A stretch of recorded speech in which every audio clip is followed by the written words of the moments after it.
Okay. Ba ba ba ba ba ba da ba ba ba ba da ba ba ba ba ba da ba ba ba ba ba da da da da ba da ba ba da ba da ba ba da ba da ba ba da ba ba ba ba ba ba da ba da.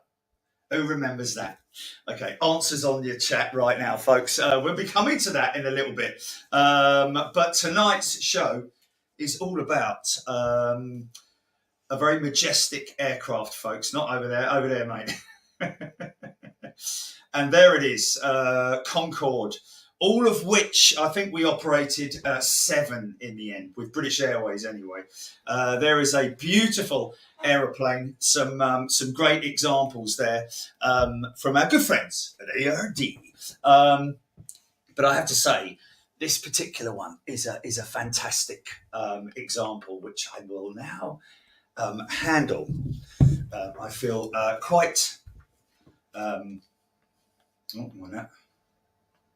I feel quite honoured to be handling this, to be perfectly honest with you, because this week was it Monday, Jilly, or was it Tuesday? I think it was. It was Tuesday. We were invited up to the Heritage Centre at British Airways, where we were very honoured to be able to sit in on a talk by Captain, I'm sure it would be Senior Captain Jock Lowe, and he was, I can give you some information now in terms of whom he was. Obviously a senior captain on the Concord, but also Captain Jock Lowe, former flight operations director and senior Concorde captain. So there we go. And it was a wonderful talk.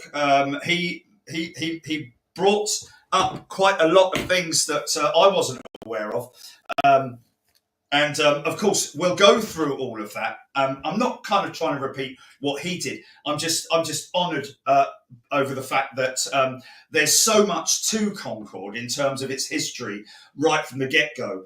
And it was quite interesting that he mentioned this chap called Cookerman, who apparently at Farnborough, when he was meeting with the BA bods, because before, when the 707 was flying and all of those kind of things were going on in the early days, a lot of people were talking about the SST, the supersonic next generation of supersonic jets, because that's the sort of way that the aviation industry was going, so to speak, because it was like the future.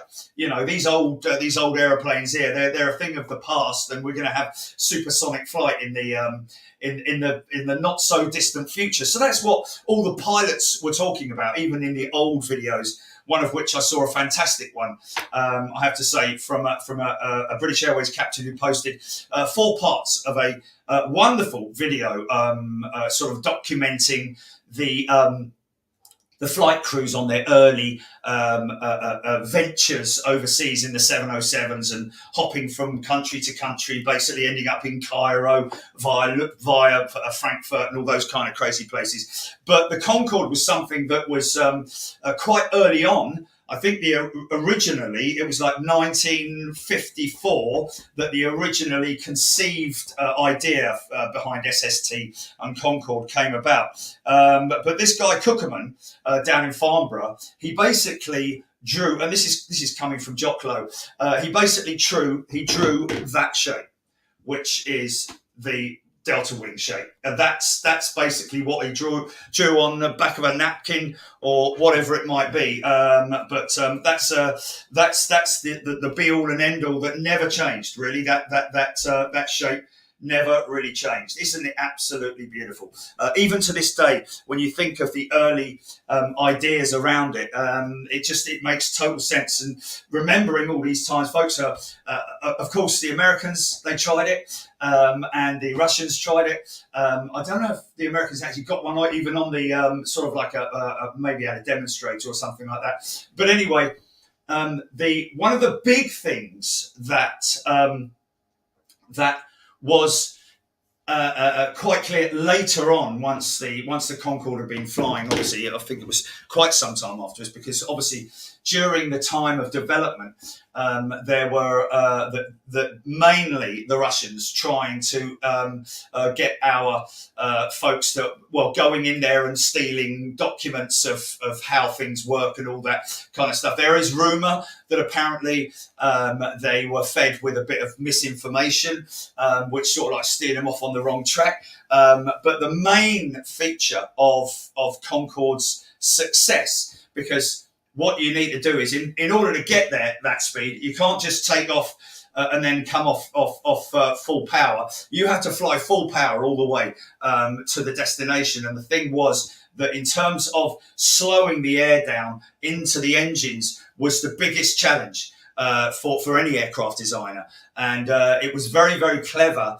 how the designers developed the intakes of the Concorde's engines, which were, if you look at them on a static display, you'll see that there are baffles, which are like doors that basically open and close on the Concorde's engine intakes. Of course, they were sort of like semi-closed when they took off, and then as they climbed, the baffles started to open up, and then it was the other way around, wasn't it? I think it was the other way around, where the baffles were fully opened to ingest all the air during takeoff, and then the climb out, and then slowly, as the aircraft increased speed, the baffles would close by very clever systems that they had on board the aircraft.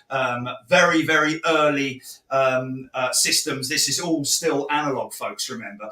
But it was that, I think, was the main, because the Russians basically could never work it out. They couldn't work out how to slow that air down from what are we talking about? 1,400 miles per hour down to like 400 miles per hour, where the engines were, much more able to cope with that. And it wasn't just the baffles that were part of that whole system.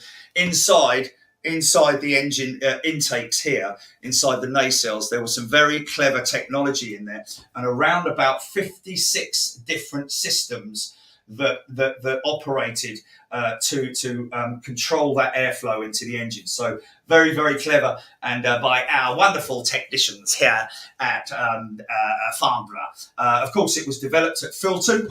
I'll just give a quick rundown of exactly, in terms of the dates.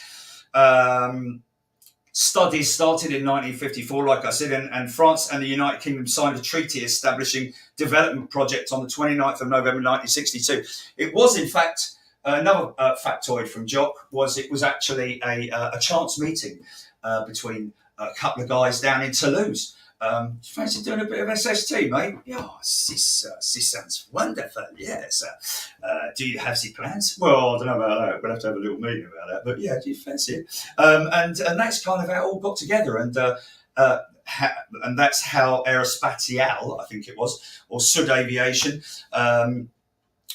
came to be, in terms of the two groups that joined in matrimony to produce the Concorde. 1954, program cost was estimated at 70 million or 1.68 billion in 2023. Construction of the 6 prototypes began in February 65, and the first flight took off from Toulouse on the 2nd of March 1969. The market was predicted for 350 aircraft, and the manufacturers received up to 100 option orders from many major airlines. And we've seen very close examples of that over the years, in terms of lots of big orders going in, and then the final delivery to a lot less, like the 380, for example.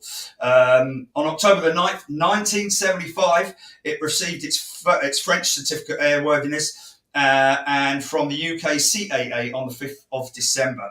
And I think that I remember when I was a young lad and I was at school, and I looked up because I'd heard that it was flying, and I saw this thing hurtling across the sky. And I was very young, 1976, I would have been 13.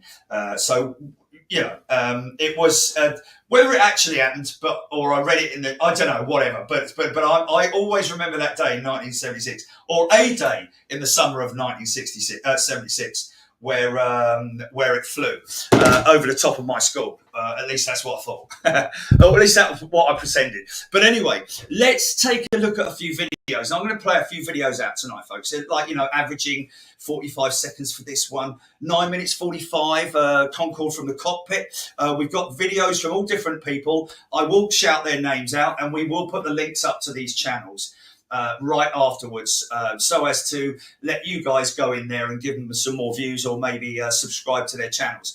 But the first one I'm going to play out is Concorde's first flight. It's 1 minute 19 seconds, and it's by Studio del Bianco. Let's just have a look at that, and then what I need to do is pause it. Okay, hold on a minute. How do I get it to full screen again, Julie? Oh God! I know if I press full screen on here, then it's going to go there, and I'm not going to be able to do it. So hold on a minute. Hello. It's just. So I want to share screen, which is this one here. It's on here, isn't it? It's this one here. Yeah. Right. Okay. Oh. Okay. So it's that one there. So now if I press that. Yeah. Yeah. Yeah. No. You see, I don't want that. Oh. I want to be able to see it on here, full size. Have you got these two tabs separate? Yeah. Just move that way. You've got to, Jerry. Oh, what you done? No, that's all right. Yeah. No, you've got to put it. Okay. Oh, okay. Can you move over there? Someone's throwing fireworks at us. Can't see StreamYard thingy. No, Don't panic. Don't panic. Just make it smaller, yeah. Okay. Okay. Right. Share screen. Yeah, you've got to present. Share screen. Concorde's first flight. Yeah, it's share. Yeah. And now I can't press that, can I? No, you got to do it there. Oh, there we go. Okay, I had it all wrong in the blah blah. Yeah. Okay, here we go then, folks. Yeah. This is pretty cool. I like this. This is Concorde's first flight, and like I said, it's by them. How do I press play? Oh, okay, there we go. So Del Bianco. Here we go. Look at that. Now this is all prototype stuff, folks. Look at this. This is all wood, probably. The Olympus engine, possibly in a mock-up of some sort. Look at that, man. I mean, look at that. Look at that rollout, man. Isn't that fantastic? Now that's... Wow. So that's the prototype. This is the prototype going out, possibly for the first time. I can't put closed captions on this. It's live. Yeah, man. Look at this. I'm going to stop it now, because otherwise it's... Okay, there we go. So now let me just come out of that and go to there. Do that, press that. Okay, so that was pretty cool, wasn't it, folks? So we're right at the early stages there. That was, it's not kind of with the unfortunately with the thumbnail, but let's have a look at Concorde's inaugural flight at Heathrow Airport, 1976 on Thames TV. How about this, folks? It's 4 minutes, 26 seconds long. So if you want, I can zip through it, or we can play it out. But it does, it is pretty amazing, because at this point in time, in terms of the aircraft's history, it was very, very early. So these people were seeing it and hearing it for the first time. When we were up at ARD today, even they used to hear it going out even from all the way up there. And so right now, people were now going to start getting used to this immense amount of noise. And this is the inaugural flight out of London Heathrow, and it's on Thames TV. Cameras from Thames Television was at the first inaugural flight of the British Airways Supersonic jet Concord. Anthony Allen, thank you. He's a returning member, is it? So we're going to go. That's two that have come back to Superclass tonight. Okay. Stop screen. Present. Share screen. Got it. Okay. Inaugural flight. Okay, there we go. And then do that. Unless you accidentally shut it down. And then do that. Oh, here it is. Cool. Here we go. Where's the audio? Oh, look at the jumbo. Okay, is there no audio to this? Is there no audio here? Stand by. Oh, look at that, though. Isn't that amazing, man? Wow. So many people going to be, oh, look at that jumbo going out as well. Oh, that would be a Pratt & Whitney powered jumbo as well, wouldn't it? Or, no, maybe RB211s by this time. Look at the Follow Me car. Oh, here we go. This is from the Renaissance, isn't it? This is from the Renaissance, I think.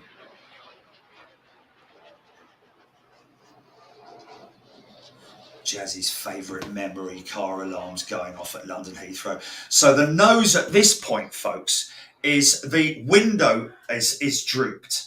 The nose itself is up because it's only dropped. It's drooped. The nose is drooped on landing because the aircraft is at such a pitch angle that she has to have the nose down, so the pilots can literally see where they're going. But at this point in time, I think it's at setting number 1 or something like that. So in other words, the windows all slide forward and down into the front of the. In fact, this model here, interestingly enough, you can take the. Oh, it's off. It's already off. But as you can see there, this model is at that angle.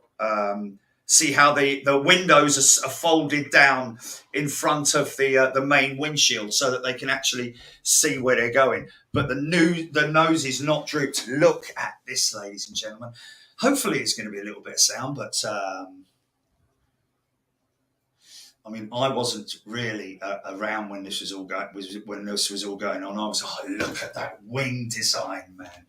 See, now you can clearly see that it's not perfectly straight. Look at that, man. And there is that shape, scallop shape. Here we go. It's an amazing wing. If you ever get to go and see the Concorde somewhere like Brooklands, study the wing because you'll see that it's not a straight line. It's like a conventional aircraft. It's beautifully. Oh, look, here we go. Wow, Bob. Oh, not that one. This way. Wow, look at this, man. Look at all the people lining. Oh, look at the bugs. Oh, look at the 707. Oh, my goodness me. What a... Jerry, are you leaving that comment up? Sorry. I can do it. Sorry, take it off then. Look at this.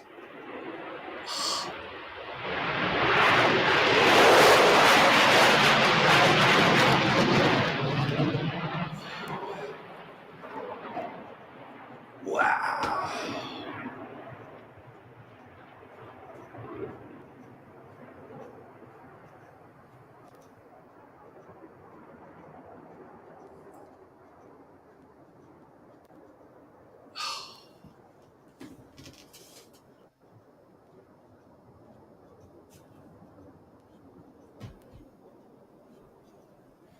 Just absolutely insane, folks.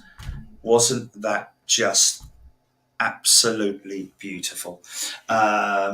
Few comments.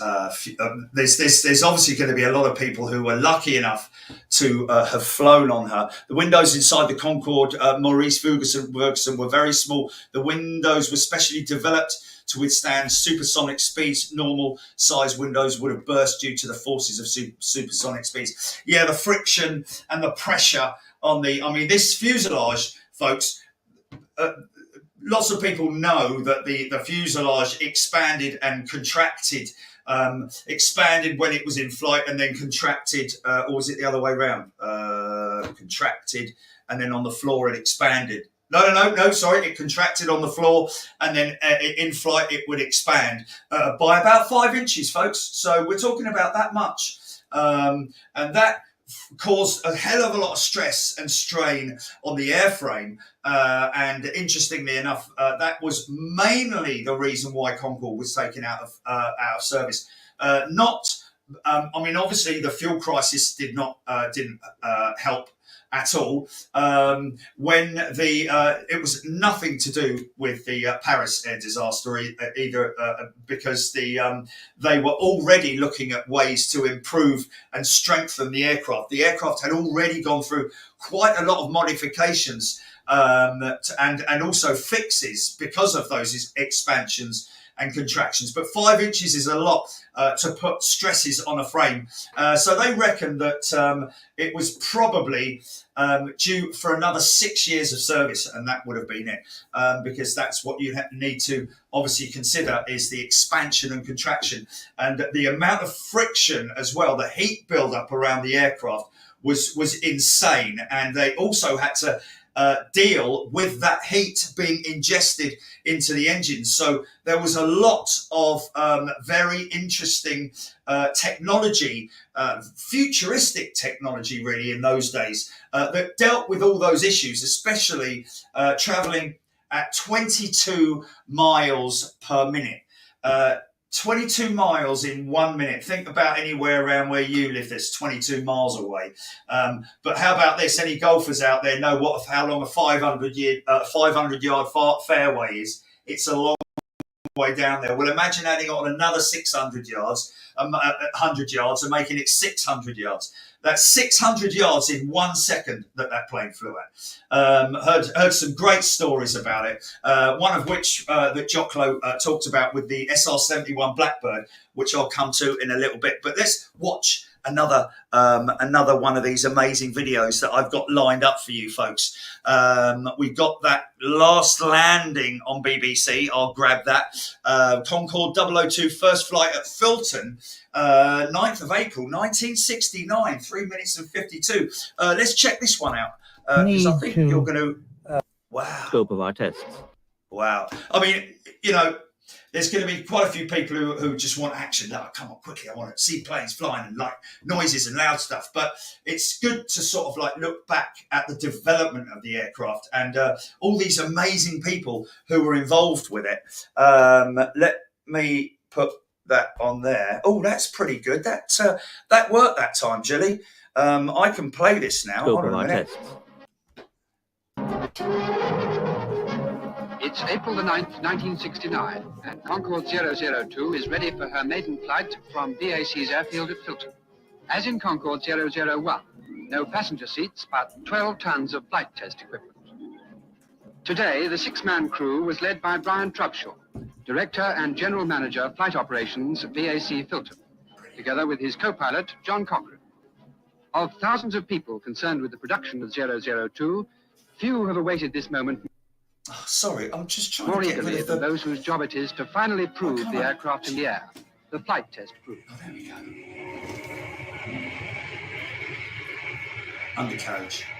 Undercarriage, how tall that undercarriage was, folks. And the wheels, everything about, wow, look at this. Fully. The great day was interesting, to put it my way. I'm very excited because we'd had 2 days of frustration with the failure flag on the first pilot's airspeed index popping up every time we did a taxi run up above 80 knots. And after about the third go to fix it, I said to the engineers and the designers, well, if it works this time, we'll go. We're not going to come back and tell you it's working. Unfortunately, it was, and off we went. Concorde 002 is clear takeoff, and good luck, gentlemen. Fingers crossed. Il roule. Croisons les doigts. Look at this, man. Full power and reheat. At this point, Brian Trubshaw decided to turn a high-speed taxi run into a first flight. Hey. So obviously the ASI is all right. That's the French me. Wee, wee. Look at that, mate. Don't want that one back. Flipping heck. Wow, look at this. Let me just quickly say this, folks. Oh, okay, maybe not. Just let me. Oh, the gear down. Sorry, I'm kind of missed me point there. Test flight. Always keep the gear down. You're clear to land from this approach. Well, on an aeroplane where the pilot's eyes are very high off the ground when the main wheels touch, you need to be aware of the height quite accurately. And you use radio altimeters for the last, say, 100 feet or so. And they're called out either by the co-pilot or the flight engineer, in the case of the Concorde. And we were denied their accurate information on our first flight because they both failed during the flight from Filton to Fairford. It wasn't too bad. I think we arrived about a quarter of a second early. After a 22-minute flight, Concorde 002 landed safely at the Royal Air Force Airfield at Fairford in Gloucestershire, Safely? the British base for Concorde flight operations. Easy, son. 2-minute flight, Just, let me Concorde... just get that landing again. Hold on a minute. It wasn't too bad. I think we arrived about a quarter of a second early. Bosh. After a 22-minute flight, Concorde 002 landed safely at the Royal Air Force Airfield at Fairford in Gloucestershire, the British base for Concorde flight operations. Wow. Oh. After years of careful study and dedicated attention to detail, here was another thrilling and rewarding climax for the thousands of men and women working in the factories of British Aircraft Corporation and Sud Aviation, in the knowledge that the British-built Concorde flew just 5 weeks after her sister 001, and that 2 Concordes are now flying. Wow, how cool is that, man? Hold on, let me just play this last little bit. Tons of flight. Oh, no, not there. Max for the thousands of men and women working in the factories of British Aircraft Corporation and Sud Aviation, in the knowledge that the British-built Concorde flew just 5 weeks after her sister 001, and that 2 Concordes are now flying.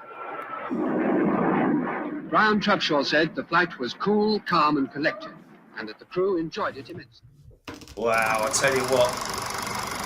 How absolutely wonderful. Let's just... Sorry. Yeah, wow. How about that? Absolutely fantastic. Sorry, let me just come off of that. Let me just stop. Okay. So yeah, another quite interesting thing that often gets overlooked, folks, is the undercarriage, because the undercarriage was so long, and there was obviously reasons for it. If you think of the remember the Vulcan bomber, which had a very long undercarriage like this. This is quite similar. The wheels are a little bit more spaced, but it's quite a similar undercarriage setup to the Vulcan, and of course. The undercarriage itself, in terms of having to fold into the fully into the aircraft itself in order to maintain complete aerodynamic stability, but it also had to handle. I think it was a 200-ton takeoff weight. Okay, the amount of energy and friction that probably went through the tires, the wheels. The braking system had to be developed especially especially to handle those high-speed landings as well, because they came in a lot faster than anything else that was out there, apart from like jet fighters and that sort of thing. This was just an incredible engineering feat in terms of all around the aircraft, not just, you know, we obviously look at Concorde as a beautiful aeroplane, of course, and we all think of kind of that as when we think of Concorde. You know, we don't actually think of, oh, wow, you know, on the ground, she was, you know, she had to put up with tremendous forces on the undercarriage as well when they were landing, especially. Of course, the speed that it got up to on takeoff, I'm not sure what the rotate speed was on Concorde, probably well over 170 knots or something like that. Can I just say, John Devereux flew on Concorde in 1983. Heathrow, JFK to Heathrow, was invited into the cockpit for the approach into UK and the landing. I'll tell you what, there's so many people that I've talked to who have said that they were invited up to the flight deck because the pilots were always happy. Not just Concorde pilots, but all pilots back in the day were more than happy to have people come up there and have a look at their office, because it is the most amazing place that you want to show off, isn't it? You know, I've just flown this plane. It's like all the way from wherever we've just come from, and this is the beating heart of the aircraft right here, and to be able to do that must have just been fantastic. Paul at ARD told me some fantastic stories about flying out. He took the opportunity, flew out from London Heathrow to New York, managed to get off a decent deal, got to New York, but he had to come back because all at Heathrow for the final week or so of Concorde's operations, for the final week, they built a grandstand. I had absolutely no idea that they built a grandstand either in the just by outside the what is now the spectators area. Probably didn't have the trees there, I'd imagine, but they built a grandstand there for people to come and see Concorde in the last week or so, couple of weeks of her service. And of course, he had ARD back then with the models, and he had a stand there as well. But he had the opportunity to fly to New York, and he thought, oh man, I'm going to be away and all that sort of thing when they need me and all that. But the thing was that he went to New York and came back the very same day on a 747, which he loved as well, and arrived literally the next morning after he'd gone the previous day. Just an incredible feat. In fact, it was actually even earlier than that, I think, because it took him 3 hours and something to get out there. And what would have it been? New York would have been 7 hours, 8 hours on a 747, maybe a little bit longer back then. So 11 hours total flying time. If he left at sort of like 9 in the morning, he'd be back that night, and he'd be back knocking on the door in the morning to go to work. So just incredible things and stories that I've heard from people as well about Concorde pilots, how they'd walk out of the door in the morning. Good night, see you, darling. I'll see you back here tonight for tea. And they literally did go out the door in the morning, and they'd be walking in through the door in the afternoon, in the early evening for tea. Absolutely incredible. And because obviously, you know, I'm not sure what the regulations were back then in terms of pilot hours, flying hours per se, but that's it's 3 hours. However, it's 3 hours in the actual flying part of it, but you've got all the prelim and everything building up to that as well when you check in. I guess they start the clock when you sort of like get on the aircraft, do you? I'm guessing that they do that, and then if obviously at the other end you have a little bit of a rest and then come back. So probably be able to do there and back, I'd imagine. Anybody know whether or not that you could do that? I remember as a kid, Concorde used to fly over my house every day at 11 o'clock on my way to work. Andy Fishlock. Oh dear, oh dear. That's just fantastic to have those memories. Concorde was the first aircraft to have a fly-by-wire control system. Indeed, Wadders. Yes, indeed. Very, very sophisticated for its time. And of course, out of this came Airbus, didn't it? The economics were another reason for the ending. Well, Bob, the Air Force never made any money flying the Concorde. Air France never made any money. Well, to be honest with you, Bob, initially the first year of flying operations with Concorde, they run a £16 million loss, which is a lot back then. But thereafter, the average annual revenue was around about £50 million. And British Airways ended up falling in love with it, as you can see from all the fancy ad campaigns that they did with so many A-list celebrities back then. So she did run at a profit. I know I said quite some time ago that somebody had told me that she never made a profit, but I have heard contrary to that, which is what, and I believe someone like Jock Lowe than anybody else. Because he was involved directly with the company that ran Concorde. In fact, he was responsible for a lot of the decision making in terms of the future of Concorde, because BA were like, we're not sure about this. Is this going to cost us a load of money and all that, blah, blah, blah. What happened at the end of Concorde's service, like I said earlier on, the reason for them taking the aircraft out of service was because it basically had outlived it lived up to its expected. It would have lived up to its expected service life, but of course, you know, air travel took another turn, didn't it? All these sorts of political things happened, of course, yes, but again, that wasn't anything to do with it. It's quite clear, even before the Paris issue, when the Paris Air France jet went down, they were already looking at ways of taking the aircraft out of service, unfortunately. So probably, like I said earlier on, they would have got around about another 6 years out of the jet, and that's after all the Kevlar lining that they did with the new fleet. But just things, the maintenance, it was just getting so beyond what it, you know, because they could only predict so far into the future in terms of the stresses that were being put onto the airframe of the Concorde, and so they were constantly then having to go into maintenance, and not having aircraft available. It is not a good thing when you've got a flagship like that. You know, they had 6. I think they had 6 and 7. The 7th one was at Filton, I think. But they had 6 operational aircraft. Air France, I think, about maybe the same or something. There was about, I think, 20 aircraft. Was it 20 aircraft manufactured, including 6 non-commercial aircraft as well? So test beds, prototypes, all that kind of stuff.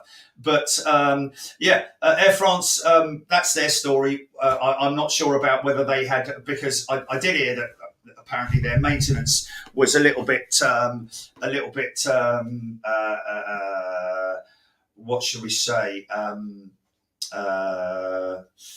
Well, obviously, you know, you have to reach goals in terms of your maintenance contracts. These aircraft, they have a date on them and they have to be serviced in whatever way they would be. But in terms of new modifications on the aircraft and all that sort of stuff, I'm led to believe that Air France weren't as forthcoming on that side of things as British Airways were in terms of modifications and spending a great deal of money on them. Of course, they had the charter services as well, which went down to like the Bay of Biscay and around the world trips, which they charged quite an extortionate amount of money to individuals and all that kind of thing. So, you know, in terms of the economics, I think it was economically a relatively good aircraft.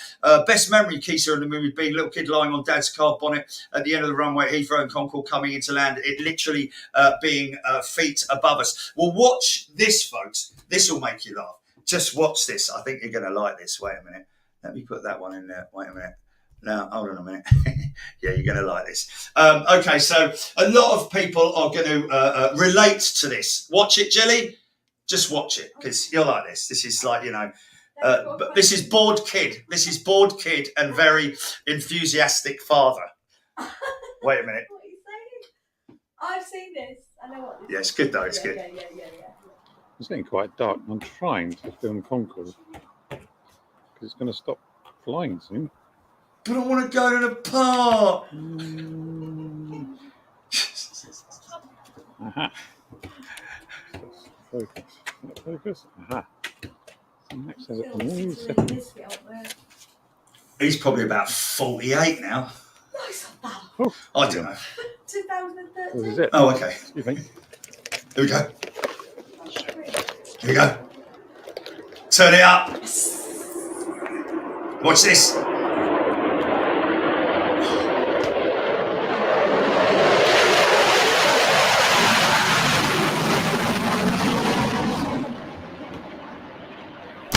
Oh my God, man.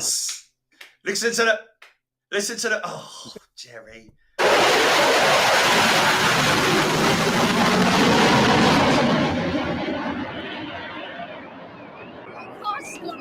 Sorry? Car's gone off. Can we go to the park now? There we are, rolling forward. All clear. All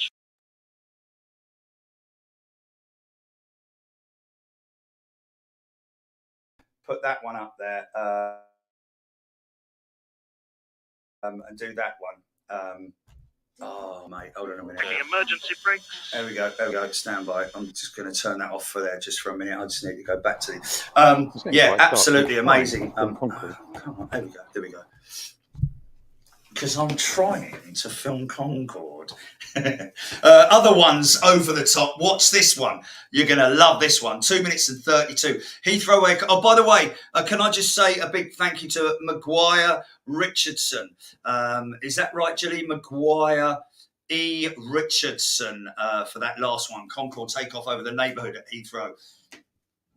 Best memory that you could possibly have. I used to watch Concord fly over our house when it flew into Leeds and Bradford Airport when I was little, Richard, saying there, I like the regularity of Concord flights, could set your watch by them, indeed. And that's why at the end, when the reliability was really being brought into question in terms of, keeping these aircraft in service, it was just costing them a lot of money. But here's another one, which is, oh no, it's not that one, is it? Flying.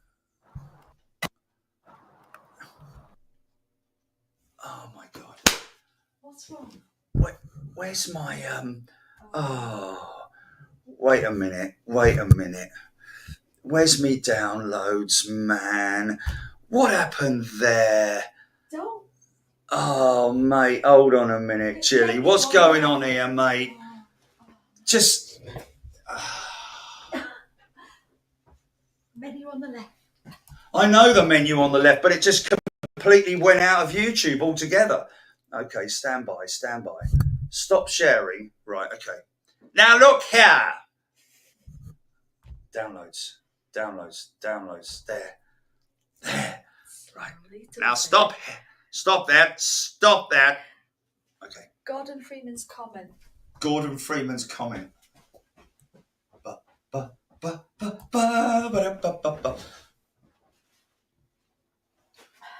Okay, Calvin Grant. There was one. Hey, what happened there? No. Calvin Grant. There was one in the door. Of Air France and Filton, but I believe that's been removed. It would only come out when she flew Mark II again. Oh, okay, yeah. There was a.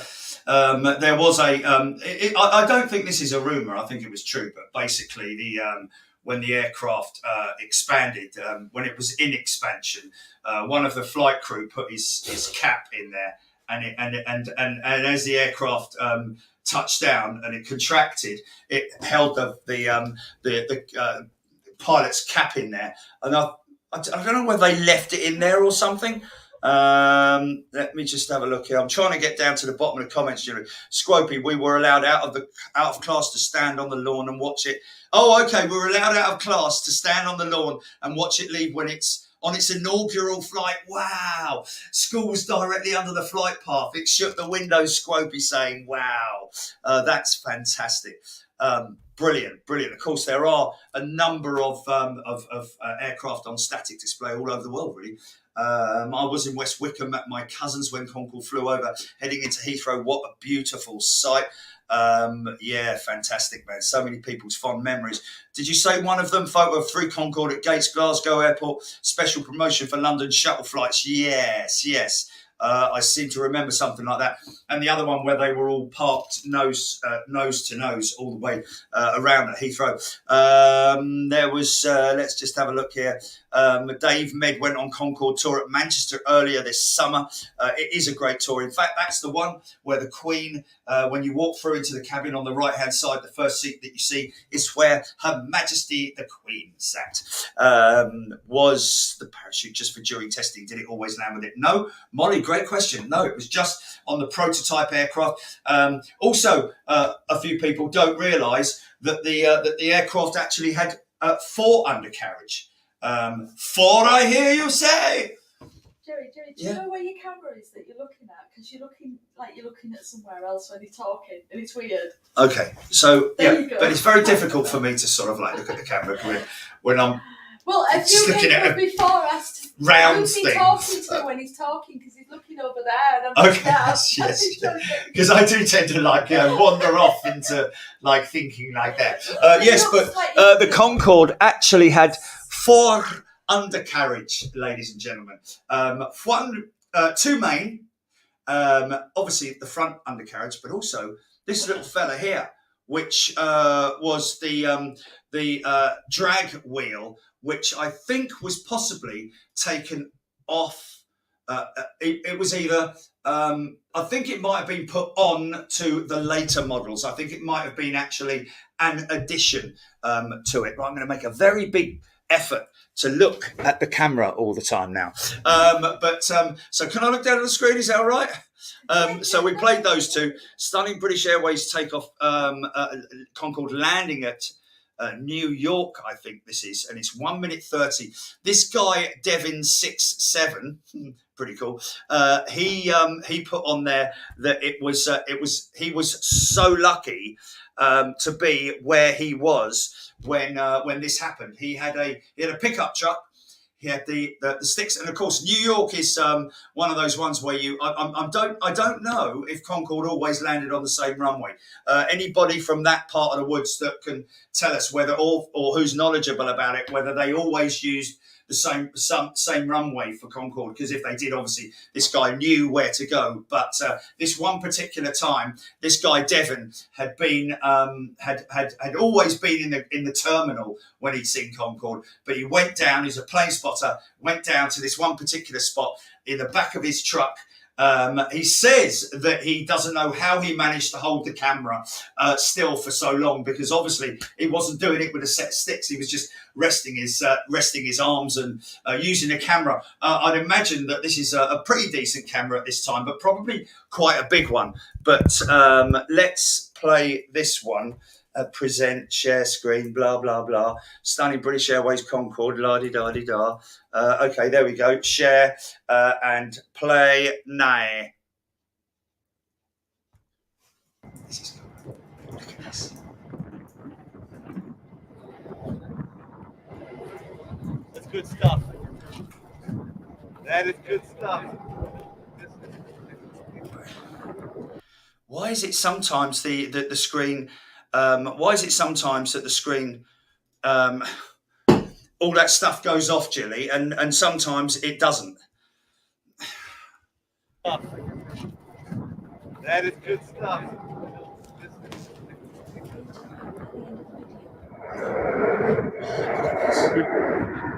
Oh. What a pleasure, man. The buckets.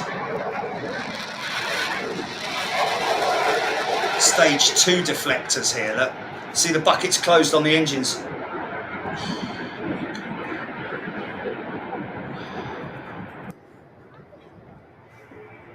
Oh, look at this, mate.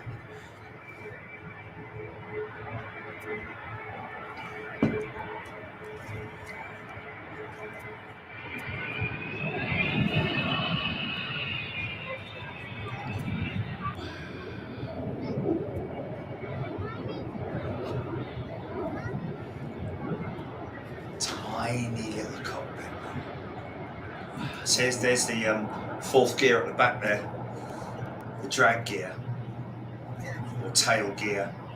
Wow, what's interesting there?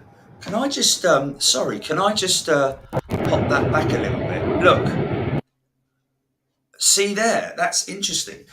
See the see these deflectors on the front of the aircraft underneath the flight deck there. These are vortex generators, and they basically control the flow of the air perfectly. So it because obviously if they didn't put those there, then the disrupted air that comes along the fuselage there would obviously disrupt this front leading edge of the wing and not give it its maximum optimal airflow. So these on the front here, these little fins that you see there, they're called vortex generators. They were specifically designed or added during prototype stages, and you can see quite clearly there the flow of air, because he's obviously either hit something or there's some overflow of something coming out of those vents. Anybody know what those vents were? Because I tell you, I'm not sure what they were, whether they were outlets or breathers or what, because obviously everything had to be controlled massively in terms of internal temperatures and the friction and the speed and all that kind of thing. So I don't know what exactly they were for, but isn't that amazing, man? You can clearly see there the airflow being deflected over the leading edge, the front leading edge of the wing.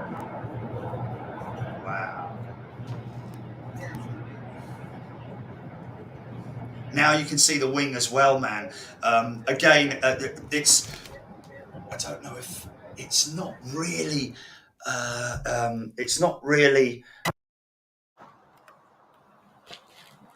It's getting quite dark. I'm trying to film Concord. Okay, there we go. Oh my God, it's done it again, mate. It's done it again. Gordon Freeman's comment, have you got the dual? It's done it again. Okay, right, there we go. So, yeah, quite interesting stuff about that. Also, if you look at the front of that aircraft there, that's a visual image that a lot of people didn't really get to see, purely because most of the time when they saw it, this front sliding section, these windows, which were sort of like, it was a shield. It wasn't actually. They used it it used to slide up. We actually did it at Brooklands because the pilots didn't need any visual reference. You could hardly see through this shield, through the windshield, and then through the shield. And obviously, the shield was designed so that, because can you imagine when they originally designed the aircraft, one of the obstructions, one of the things that they came up against was obviously visibility for the pilots. So as you can see here, this is a much more detailed look at it. Turn that flipping light off. It's a bit bleeding. There we go. That's better. As you can see there, that looks really unaerodynamic, very unaerodynamic because of the front shield here. But as you can see there, if I tilt this over, that's the windshield, the shield that basically slid up in order, and when it was in its full slid up profile, that's the profile that you got. Like a bullet. Look at that, just like a bullet, man. I mean, that thing flew at the speed of a bullet. I can imagine being on a golf course and playing a 500-yard hole. You know, the big long par fives are like 500 yards, but even longer than that. I think there's a regulation on it. But imagine adding on another 100 yards, and that's 600 yards. Okay, meters. There's going to be a lot of people out there who are, let's just have a quick look at that. Okay, meters. Okay, it's 579 meters in 1 second. Just incredible when you think about it. So another part, very interesting part of the development of the Concorde.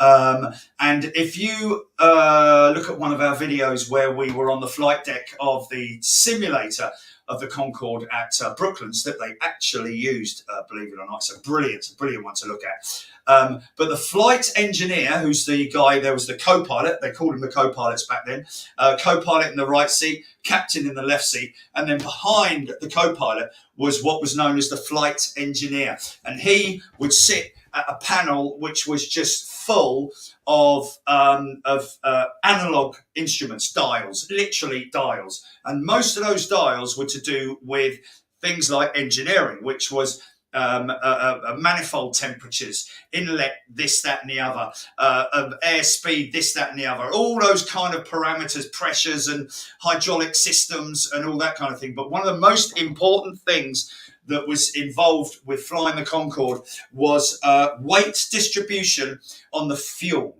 So as soon as they took off, they always had to have the optimal angle of attack, the AOA, which, you don't want to be down like that. You don't want to be sort of like that. You want to be at the absolute perfect angle of attack. And in order to do that, this thing had fuel tanks all the way through here, and even a fuel tank in the back as well.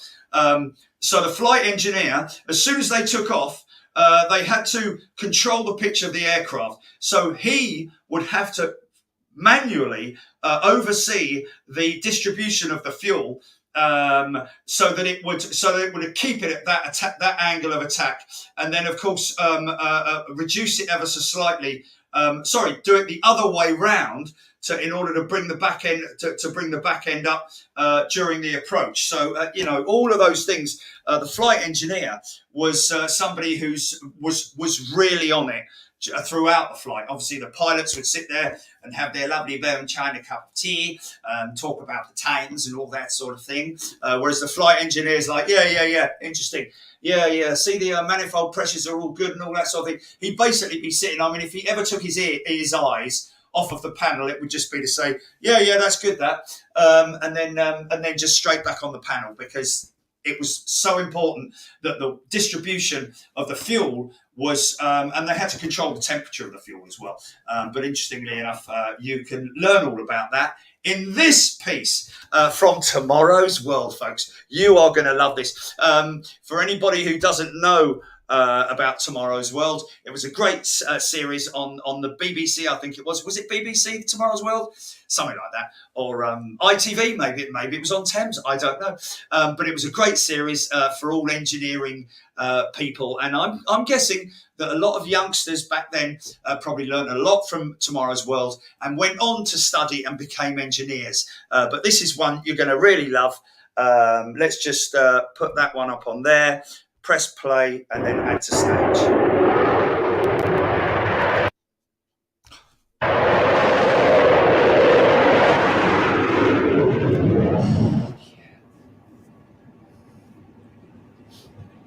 Fingertip control of the 4 giant Olympus engines that develop 150,000 pounds of thrust.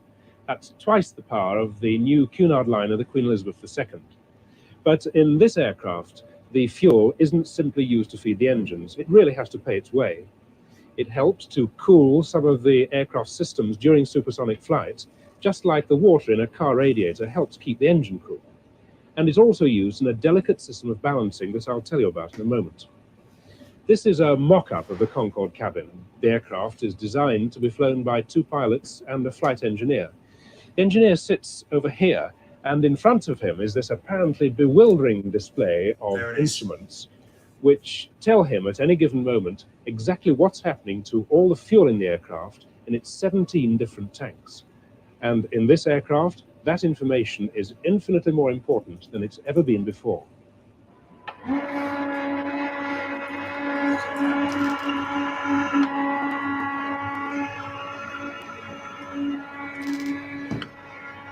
This is a model of the £1.25 million fuel rig up here for testing the complicated fuel systems.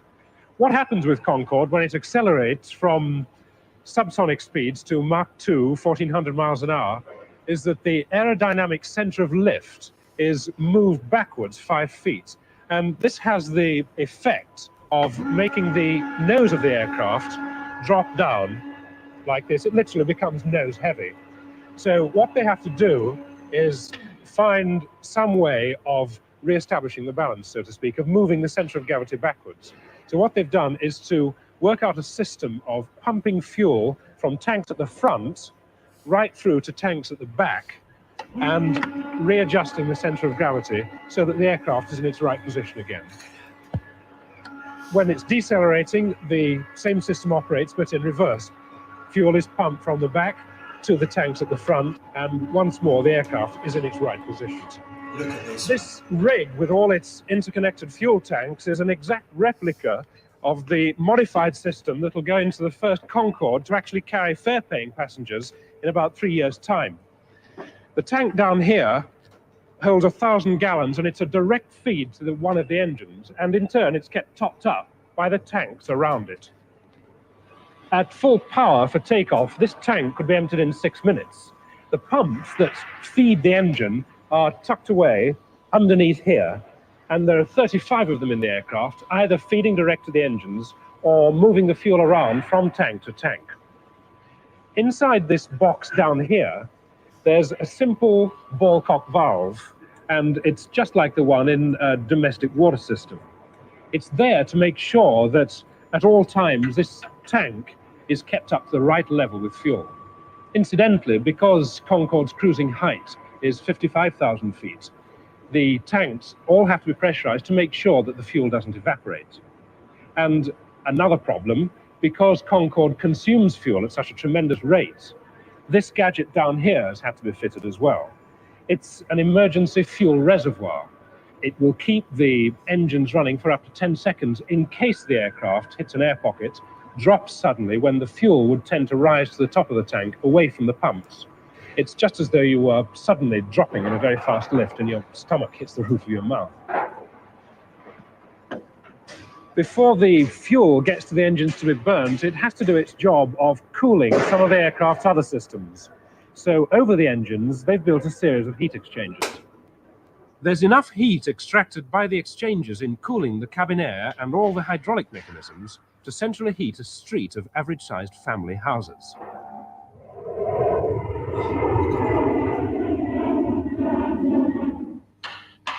The current series of fuel tests, both in the air and on the computer-controlled rig, are crucial to Concorde's future. Such an enormous amount of fuel has to be carried in relation to the number of passengers, half its weight at takeoff, that any unexpected increase in drag at 1,400 miles an hour cruising speed would mean that more fuel would be needed, and so fewer passengers could be carried. And if that happens, Concorde might then become commercially uneconomic for the airlines to operate. Oh, easy, mate. This is the second Concorde to be built in Britain, but already Britain and France together have spent £500 million on the project, and there's still, on present figures, another £330 million to go. The money's being spent at the rate of £2 million a week, so the £1.25 million cost of the fuel rig seems comparatively small.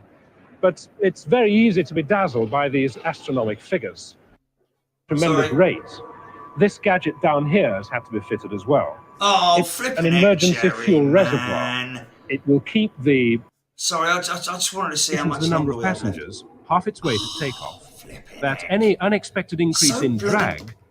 sensitive, isn't The it? money's being spent at the rate of £2 million a week, so the What's £1.25 he million listening cost to, of that bloke the down fuel there, rig look? seems comparatively What are they small. listening to? But it's very easy Can't to be hear dazzled anything, by John. these astronomical figures. The Yeah. simple fact is that No, he's long reaching before down the a few French times. Concorde took to the air, the rig had already detected faults in the fuel system. And had these gone uncorrected, they would have been involved very long and very expensive delays in the flight testing program. So in terms of money saved, the rig has more than paid for itself already. And with several £100 million still to go, I suppose that's quite a comforting thought. Fantastic. absolutely amazing, man. I mean, these videos. Thanks again to the BBC for that one. I've got to say, they are fantastic, are they not? We've got, of course, you know, it flew. It was a success eventually. Like I said, £16 million loss in the first year, £50 million a year. I don't know if that was turnover revenue or whether that was net or what. Probably unlikely to be net, I would have thought. But I don't know. Back in those days, that's a lot of money anyway. British Airways ended up falling in love with it, and of course branded it and rebranded it in terms of the new liveries, the Landor livery, the other one. What's the other livery? The Landor. No, you've got Landor, the red one, and sorry, Chatham. No, the livery, the different BA liveries. Anyway, Brian Chubshaw. Let's just see. I believe Concord was a promotional tour in Europe in the early stages. Little set of the wheels wasn't there. The little back set of wheels, J Mank saying, oh, maybe on one of those videos that I just played out. Some of the, I think it was the later Concords that were that they introduced the gear on the tail skid gear. Filton Concord 01 into Duxford. Brian Chubshaw and John Cochrane, they're the test pilots, flew Concord 01 into Duxford in 77 on her final flight. I was there and it was amazing. Wow. Into Duxford in 77 on her final flight. It wasn't 77, the final flight. Was that 01 before it was brought into, it was then stood down and kept there. I think it might even still be there. Is that right? Mad Chicken Lady for that. Thank you. There was also a dual Concorde landing in Orlando back in October 80. First BA and second Air France. 300 kilometre per hour landing speed, GN man. Wow, that's crazy. Did the Concorde ever get modernised enough to remove the flight engineer? No, Jazz. Negative. I don't think so. Even the latter ones, they were just starting to come into the era of glass cockpits, as they were known. It wasn't until really the A320 came into service that glass cockpits started. So no, there would have been the flight engineer on the aircraft all the way through its career, I'd imagine. Thank you for that, Jazz. I read that the Concorde carried some 2.5 million passengers over its lifetime operations. Does that sound right? Probably does, Avro. Maybe Google it, but that sounds about right to me because they were very busy. 2 services a day, one in the morning, one in the afternoon, out of London Heathrow. And like a lot of people said here, that you could literally set your clock by them, which is also a big testament to BA Engineering as well for keeping those things going, because they had, I think they had 2 of the hangars round the back of the bike sheds over at Heathrow, which they used for the Concords. Yes, a small fuse across section and a bit like the CRJ. Let's just have a look here. Airport Hotel Manchester at the end of the runway. Best place I've seen it. Takeoff from John Watson saying, wow. I know someone who was an air stewardess on Concord has said Mariah Carey was the nicest celebrity passenger. Kisa and the Moo-Moos. That's brilliant. Managed to get my granddad on the 25th anniversary flights out of Filton. Costing us an absolute arm and a leg, but it was his dream. And when I gave him the ticket, it took him 5 minutes or so to shed a tear at once. Stop crying, I'm guessing. Hodgie watching London Concord landing and taking off. 27 left from Queen's Building Terminal 2 was amazing. All you guys with your wonderful memories, man. So lucky. I remember that grandstand in the staff car park, Kev Miller saying. I was there next to the grandstand on the final day. The Three Concorde came in, Paul Skilling saying. Paul told me that when he went hurtling past that parking area, but not just there, but lined all the way along 27 right was just flashing cameras going off all the way as he was flying out. That wasn't on the final flight. That was just on one of the daily flights going out there. And like I said, I believe they built that grandstand a couple of weeks before, so that everyone could get a. Why did they leave it there? There's big trees in the way now. I've been lucky enough to look over Concorde 002 at Yeovilton Stuart scale models and Bravo Delta Golf at Farnborough. In 76, it was reunited with her at Brooklands Museum in 2012. Yes, indeed. Let's just have a look down here. My neighbour flew on a test flight from Shannon up around Norway in the 1980s, Michael K saying. Wow, that's incredible. Best memory of Concord was getting to see her in the hangar at Heathrow and going on board thanks to my dad who worked at Heathrow, Dan Dare.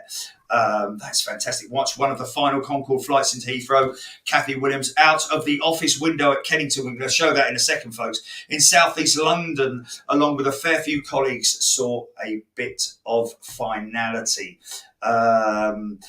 Lottie May Frank, I only ever saw Concorde once coming in to land at Heathrow, was always fascinated with it having a nose like emu's beak when landing. Yeah, and like I say, it was only during the landing that they used the nose droop. The other section folded down as well, and also for taxiing, but at full when they were at supersonic speed or when they were up in the cruise, they would bring the shield up, literally the shield. Neil Gordon is a brand new member. Welcome, Neil. Good to see you, mate. Let's just have a look here. Grandad was out the back every day at about 5 past 11 in Bristol. Marks, he's saying. But my brother Neil filmed the final departure of Concord from Heathrow to film Filton and filmed it. Okay, Stuart scale models. That's cool. Well, we've got a few here. Concord flying low over Holland summer 1986. Early birdie saying, Marksy 74. I watched the last flight over into Filton. Bristolian engineers were heartbroken. Yeah, I bet they were. BA only made a profit because the British government paid for the development costs.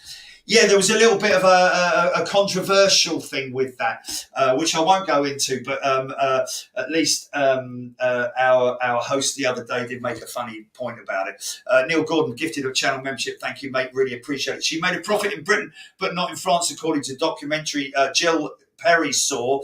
Fair enough. Like I say, the French side of the Concorde is not what I'm talking about here. It's the British side only, and I did hear that apparently they weren't as profitable and also didn't handle it as well as what the British did. It would have lasted so long if it wasn't making coin. Well, Suho, it basically, if it was making a lot of money, then yeah. But when it started costing more money to maintain it than it did to operate it, you know, in terms of its initially right at the get-go for the first 5 or 6 years, it or maybe even longer than that, it worked perfectly, you know, in terms of a flying machine. But as that over the years, with the expansion and contraction of the airframe, you can imagine how much stress that puts on it on a daily basis as well. A lot of techniques on the Concorde were later developed in the Lockheed SR-71 and Rockwell B-1 bomber as well. Yes, indeed. Maurice Ferguson saying. And that's why they got rid of the SR-71, because it was costing too much money to maintain and they had to develop something a lot better. And of course, stealth came along as well. I think SR-71 was an early sort of like stealthy type of look into stealth perhaps. But beautiful aeroplane, but again, she literally had to have tanks, drip tanks, put underneath the aircraft, all around her when she was on the ground, because she literally her tanks would leak while it was on the ground, and they had to design it that way. They actually designed it to expand and contract that way, and I think maybe less stress was put on the airframe because of the fact that they let all the fuel drip out. Michael K, you can hear the sonic booms here in Cork, where the Concorde flew off the south coast of Ireland years ago. Love that Concorde. Was used in the flyover for the Jubilee for the Queen. Carol Wallbank saying, yes, indeed. Thank you, Michael K. Did Pepsi actually purchase a Concorde? Leonard Beach? No. That was just a promotional thing with Pepsi. The other thing with Singapore Airlines was as well that they were looking at the possibility of doing a long haul eastbound route, and because they were going to stop off at Singapore, that's why they promoted it that way. It never really happened with Singapore Airlines either, because they were trying to. By that time, the 747 was coming in, and it was just becoming a lot more economically viable, and people were sort of like steering away from the expensive side of Concorde. Although saying that, they never reduced the price of Concorde, apart from doing the charter flights. And the later on, right in the back end of its history, when they were doing the sort of like round the country flights, I think they literally flew around the UK. Anybody go on that? There is Concorde. There is footage of Concorde's first revenue earning departure from Heathrow back in '76 on YouTube. Stuart scale models, which we just played that. Yeah, about 20 minutes behind on track. J Mankin was due to return the following fuel tank mods, then 9/11 happened. Well, it was due to return, yes, but that fuel tank modification was something that they were looking at anyway in terms of modifying the aircraft. I mean, not so much so because of the puncturing of the wing from the Air France incident. That sort of like sped up their need to improve the aircraft safety in terms of the lining, the Kevlar lining in the tanks, and also other structural modifications as well. It wasn't just that they had to beef up, because the aircraft was, again, like I say, stretching and cracking, hairline cracks and all that sort of thing. So it was just bad timing, really. I think they were literally, I think before 9/11, they were literally almost ready to pull the plug as well. So again, that's just another crisis that sort of like overshadowed everything, and then Concorde just slipped off in the background. Flew on Concorde out of EMA, Ken C. Pleasure flight, amazing experience, set all the car alarms off. I remember Concorde flying over when on holiday in Kent in the 80s, Diane 78 say. Very loud, great sight. Philip Lowry, thank you. Mark, work with an older BAC engineer. He was responsible for the positioning of the fireman's axe on board. He was always altering the drawings due to new computers taking up the space, Marks, he's saying.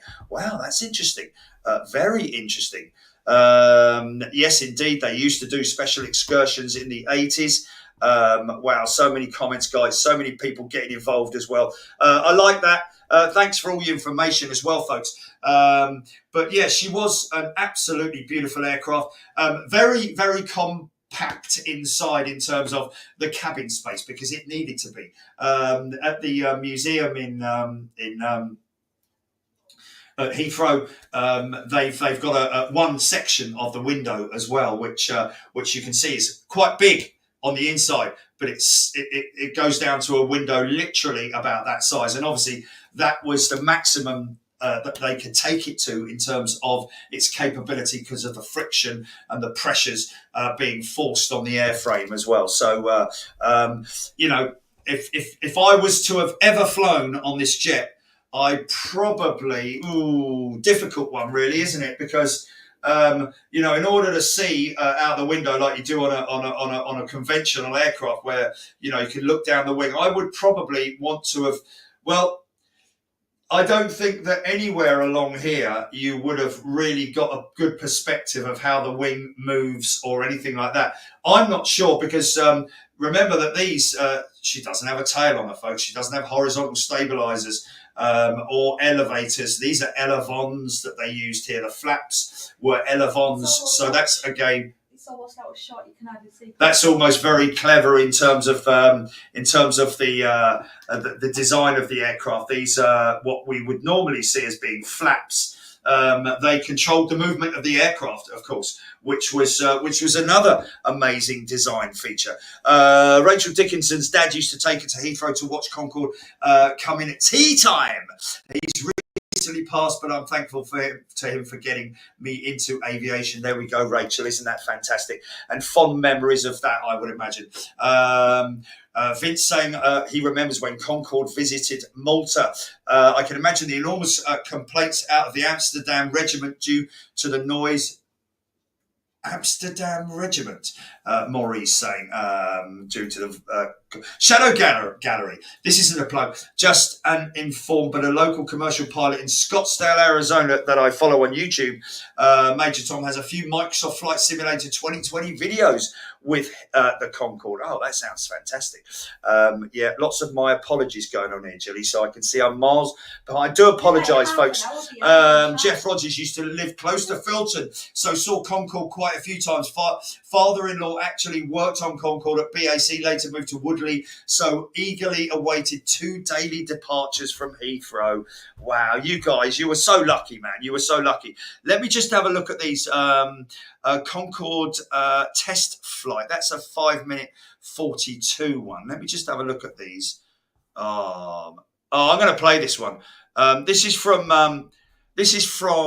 It says Concorde test flight. It's 5 minutes and 42 seconds, folks.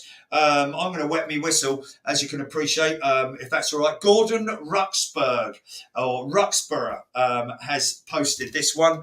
Let's cue that one up there and play it out. This is a really cool one like this. It's quite recent, well, not recent, but modern, so to speak. Anyway. For instructions. Go ahead. 2910, hold position for after departure. Be a right turn heading 220 degrees, climb to altitude 6,000 feet. At the hold position for now, but after departure, right turn heading 220, climb maintain 6,000. Sorry, man. Mike, Sorry, you're reading chat on StreamYard. It doesn't scroll as fast. I'm as trying to get this. what you trying to do. Oh, there we go. Okay, now I know how to do it. Sorry.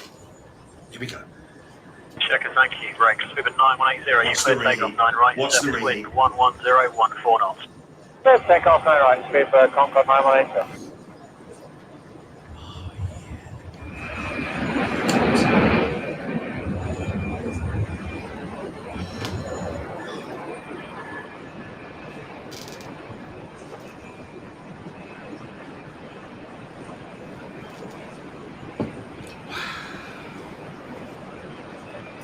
Look at this, man. Look how tall she sits, man.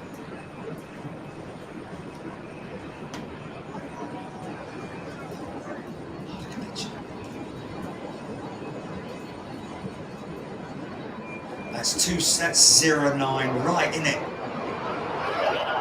Yeah, 09 right, man.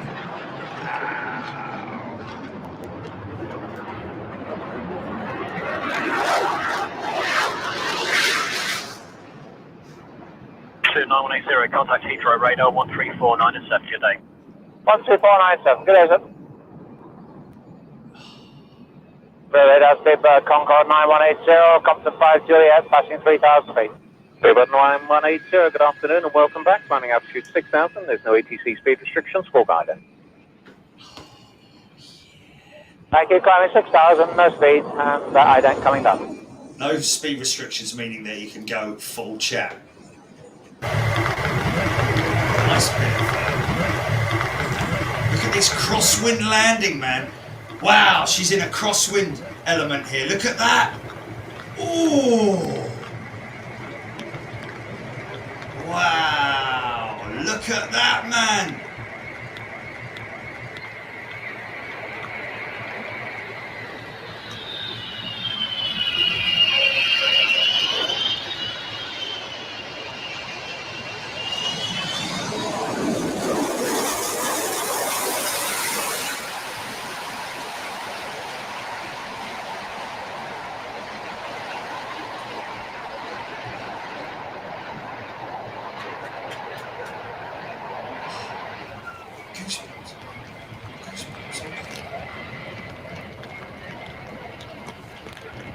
It's insane. Insane.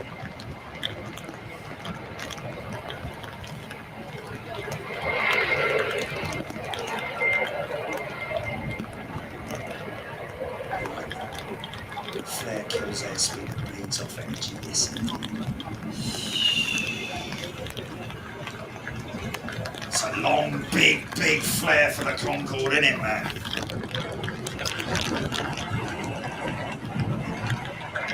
Pilots need to be former fighter pilots. Negative, Steve Stibbons. No, they didn't. Some of them came off 757s, believe it or not. Obviously, there was a big failure rate on the. Wow, look at that! It's a big failure rate on the Concorde in terms of flight crew. Initially, at the get-go, I think later on it. Wow, look at that, man! Of course, what you've got to appreciate. Look how far behind the flight deck the undercarriage is. We're talking like a long way. Look how far it is. They used to have to really overrun the runway to get the aircraft lined up. So almost onto the grass when they were turning on. Certainly 27 right, I heard. Oh, hello, TriStar, RAF. Okay, this must be. Is this Filton?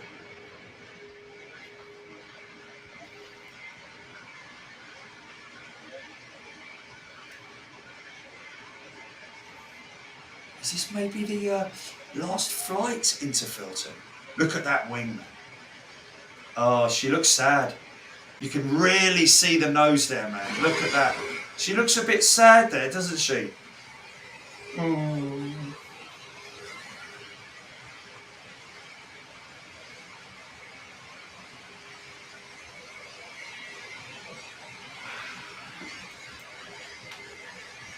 Two nose positions, yeah, 5 degrees for takeoff, 12 degrees. There she goes. See the, now you can see the, oh, that's got to be her last one, isn't it? Now, what, are we going to see the shield go up?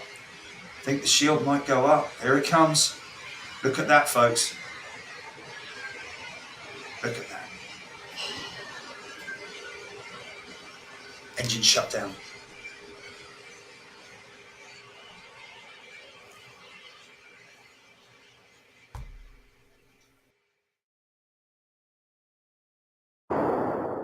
Me. Trying to film Is that Concord. kid kicking his ball around again? Every time I keep going back to that kid kicking his ball around the yard, man. I'd be like, Dad, come on, let's go out in the park and film it. Don't stand around in here like, you know, kicking a ball up against the wall. Anyway, whatever. Get Dad, go out in the bleeding, you know, grow some, you know. Because it's going to stop flying soon. Trying to get it up, Jilly. I'm trying to get this thing back. It just keeps coming back to this bleeding one, doesn't it? Hold on a minute. Why is it? Stop sharing. There we go. Oh, it's done it again, hasn't it? Oh, for crying out loud, man. Oh, no, not that. Oh. Mate.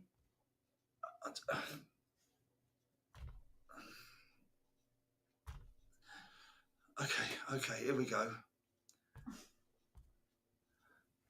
Sorry. Okay, let's get one of these. Just quickly, the like I said, when the aircraft was taxiing onto the runway, it sort of like had to the crew. You kind of had to have a feel of distance, a good idea of distance, because the nose, the nose would actually, in order to get the thing lined right up. Let's just have a look at this. Let's just do a little example of this here in this Concorde here. As you can imagine, look at the oh, for God's sake, how am I going to do this? Wait a minute. There we go. Right. So let's just imagine that they are they're turning onto the runway here.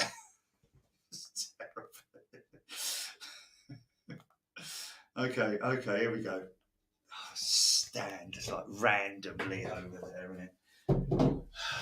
Okay. So as you can appreciate here, folks, Let's just zoom in a little bit here.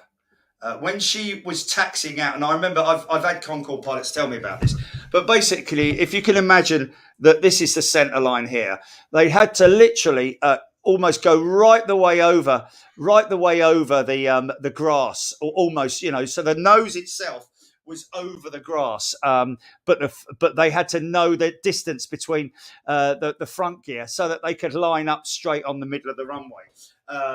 Pretty amazing, man. Pretty amazing how they did that. But it's not pretty amazing, to be honest with you. It's just training. That's what it's down to. It's just down to training.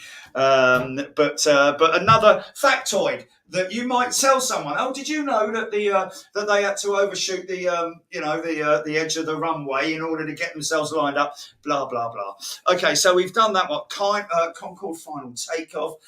Stunning British Airways Concorde landing at New York. We've had that. We've had that crazy guy.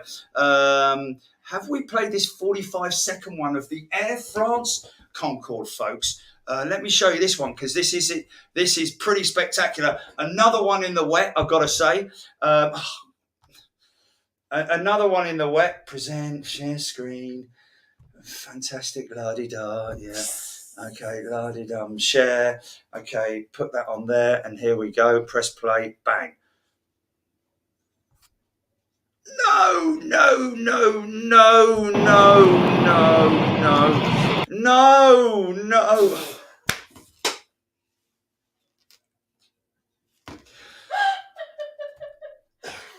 Wait. Make sure you're doing the right one when you share screen. Yes, I know.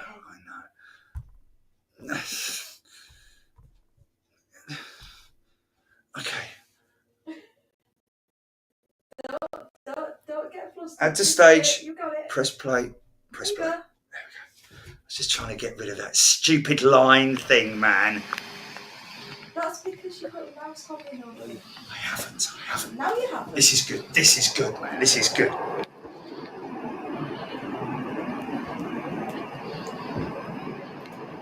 I think this is just a random spotter getting it at Charles de Gaulle. Look at that. Look at the spray.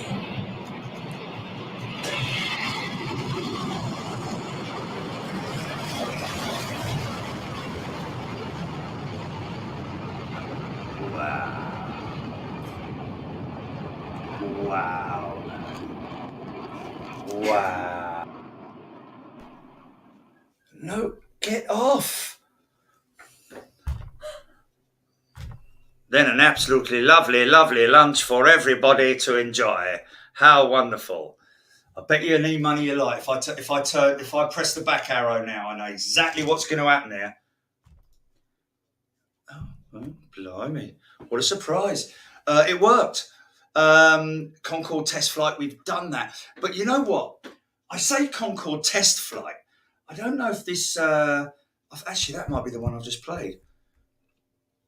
There's a brilliant one, which is 9 minutes 45 long.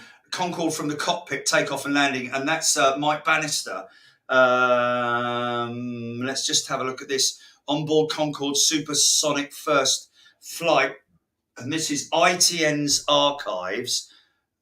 Oh, how lovely. There's a couple of suggestions that I've starred. Colin Blaine has gifted a channel membership. I assume that Concorde didn't have to deal with too much turbulence because of the altitude and speed that they flew at. Brian, you're absolutely right. I did hear that apparently it very rarely incurred any or caught any turbulence.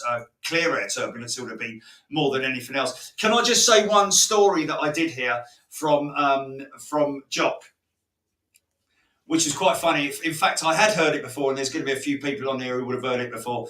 But during a flight over Cuba, the SR-71 was on operations, and it was asked by air traffic control, and don't forget, these guys are all suited up with the space suits and all that on the SR-71, if you know what I'm talking about. Google that aircraft, you know what I'm talking about. Crazy thing, high altitude aircraft, reconnaissance aircraft, and I think, but anyway, American Air Force, US Air Force or US Army or whatever it was. But anyway, a very sophisticated spy aircraft, you know, like right up there, not supposed to be detected, supposed to be out there in the middle of nowhere. And then they're like, you know, sir, 71, could you move 14 miles to the right? He's like, why is that? It's because we got a commercial jet coming through. And they're like, what? You know, and this Concorde comes past. They're all suited up in their spacesuit, and there's all these people drinking champagne and in short sleeves and all that kind of thing, hurtling through the sky at 1,034 mares an hour. You're doing it again. You're looking over there. Okay, sorry. Hello. sorry. Yes, okay. It's very difficult to just continually look at a black round thing, you know. I know. And my glasses are steaming up as well. But you're doing great. Keep going. Okay, so anyway, that was quite a funny story. I'm guessing you had to be there. I used to see them landing on 3-1 left, if my memory serves me. 777 Lenny saying 22 left when their wings were out of the south. There we go. Wow, am I down at the bottom of the comments? Have you seen the video on YouTube showing the landing of Concord at Oshkosh in 89 or so? Flew past spectators and their hats blew off. Oh, that's got to be worth. Suggestions for you. Okay, let me just Google it. Hold on a minute. Let me just YouTube it and find. Let me search.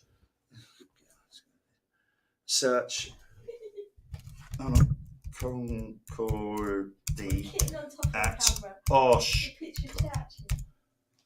What's that? Concord taking off at Oshkosh. Concorde's first visit to Oshkosh during the 1985 flying. What year did she say? Wow. I tell you what, though. Oh, here we go. This might be it. Here we are. I think this is. Oh, when it was taxiing, it might be. This is by You Are in Camera. Concorde landing at the 1998 EAA show.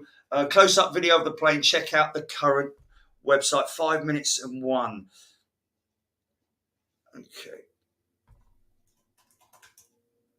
Okay, let's just I don't know if that one's the right one to do. Let's just have a look, because this one's okay. I'm going to run this one. I think I'm going to run this one.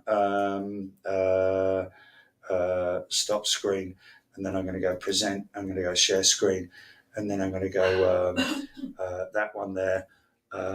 Then I'm going to go that one there like that. Then I'm going to go share screen, and here it is. The Concord is 3 north and low past to runway 18. He'll circle back into land. After he lands, we'll be accepting our first till 2:30, and then we'll shut him off again. Thank you so much.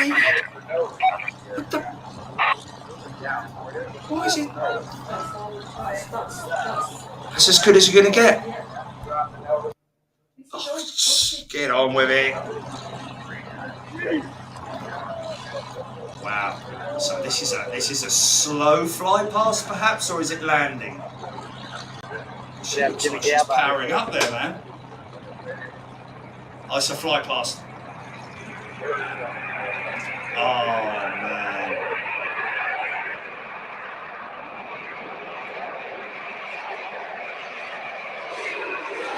Get down, fly past. Whoa. Oh, that's terrible quality, mate. Wow, man. Does it? There we go. Just getting on her. God damn it. Here we go. Oh my goodness me, look at this. Oh, you lucky people being that close. Oh! Oh my God, man. Watch that again, man. Get ready, Jim. I could even get blown over, mate.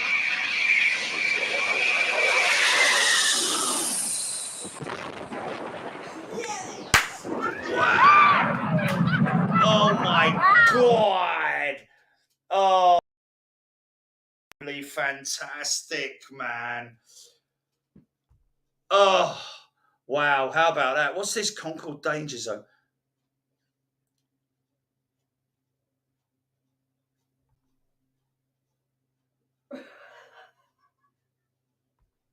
Oh, man. Wait a minute. I just found this one by mistake, really, to be honest with you. Should we just play this one out? Hold on a minute. Yeah, this is by Pacific Northwest. He's only got 175 subscribers, but Concord Danger Zone Last Flights Tribute. So obviously we might get a copyright blah blah on this one, Jilly, but we're fine. So Highway to the Danger Zone. It's 3 minutes 37 seconds long, folks. Is this worthy of a play out? I don't know, but I think this might be the one that we should play. Let's put that on there like that. Gordon Freeman asked for about 2 years ago. Gordon Freeman asked. Dual arrival, Air France BA at Orlando. Can you hear yourself? Okay.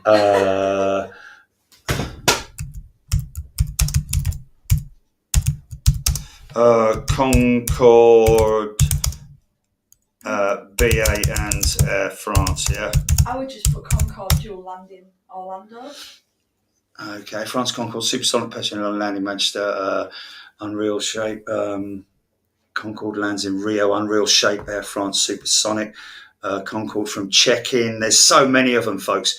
From the archives, Concord, Air France landing, stunning British Airways. Concord landing at New York JFK. There's lots of them, man. Oh, there's so many of them here, mate. Oh my, Concord twin twilight takeoff with visible reheat afterburners from Craig. Oh man, should we just play this one, Jilly? Just wait a minute. Just hold that. Cool, yeah. 77. Just want to say it's been wonderful working with your aircraft, and I wish you good luck to all the crews, and we're going to miss you. Sure. If I click on that.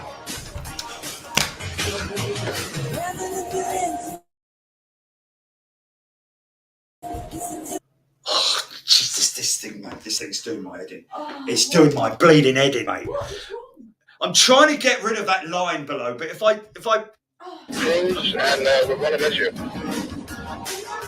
okay. Oh, look at that, out of New York, innit? Oh.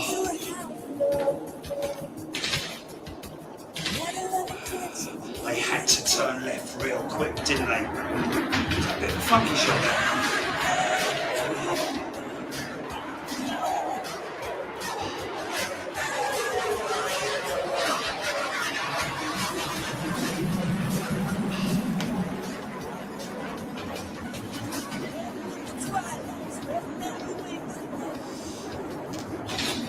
British or French engineering at its best. Look at that. Wow. Wow. Wow. Okay. I'm going to stop that.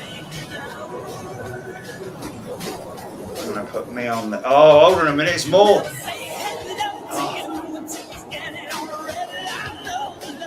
Oh. Could actually do without the music, to be honest with you.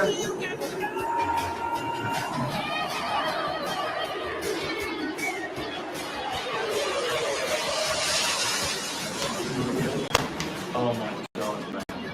Look how fast it's already going, mate. Oh man. So that's a position at New York. I wonder where that looks like. It's not on the harbour, is it?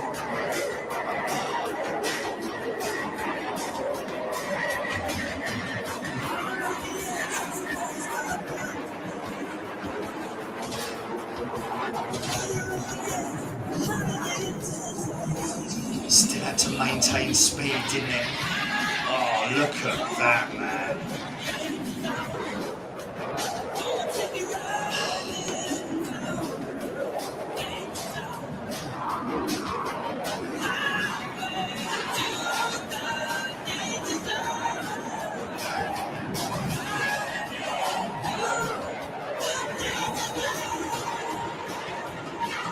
those coming up there?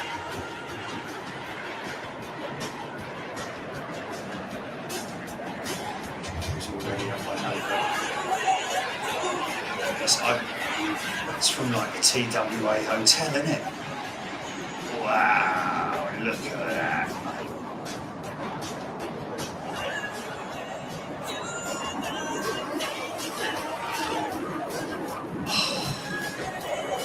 This guy must have been out there all the time.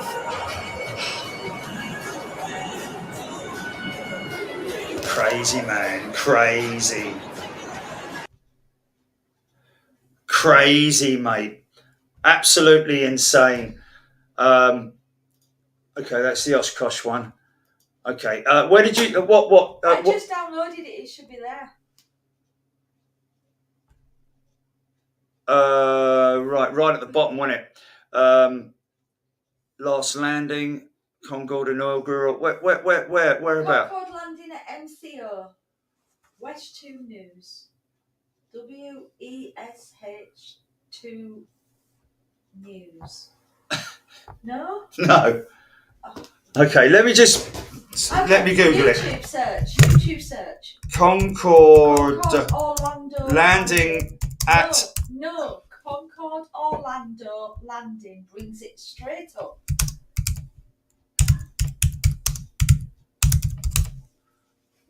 Okay. Yeah. Right, yeah, Concord landing at MCO from the archives. That's the one. Okay, so this is dual. This is both of them, yeah? Okay. History, 2 Concorde STs have ever landed at the same time. It was tried once before in 1976 in Washington, D.C. for the bicentennial, but the pilots touched down 70 seconds apart. This time, it was a picture-perfect 6-point landing. After touching down, the Twin Concordes taxied back to the international terminal and parked nose-to-nose, letting passengers off. Passengers who flew in on the Twin Concordes paid $1,850 apiece for the one-way trip from Europe. Most of them are here for the dedication ceremonies of the British and French pavilions at the Epcot Center. When the historic moment took place at Orlando International Airport today, News Center 2's Lynn Wright was also here. Oh. Okay. Okay.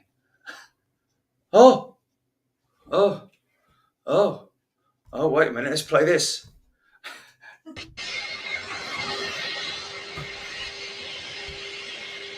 Oh, look at that, man. Now the shield's fully up there. So that will be, if they're taxiing out, that shield should come down, I would imagine. You see the deflectors there. See the vortex generators underneath those 2 back windows there. Look how that, man. Oh my goodness me.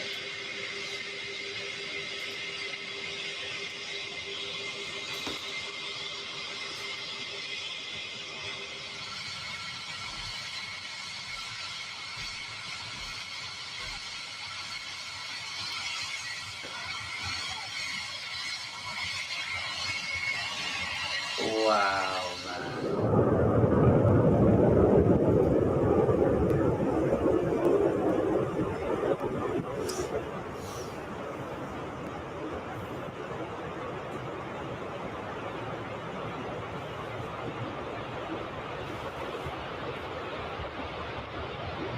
Concord ski, they call it, didn't they? Look at this flat out.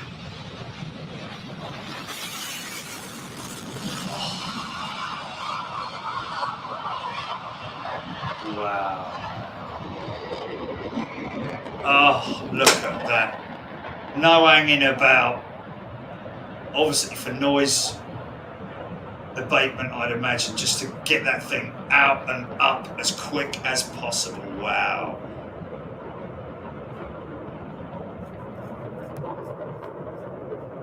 Funky shot, was it?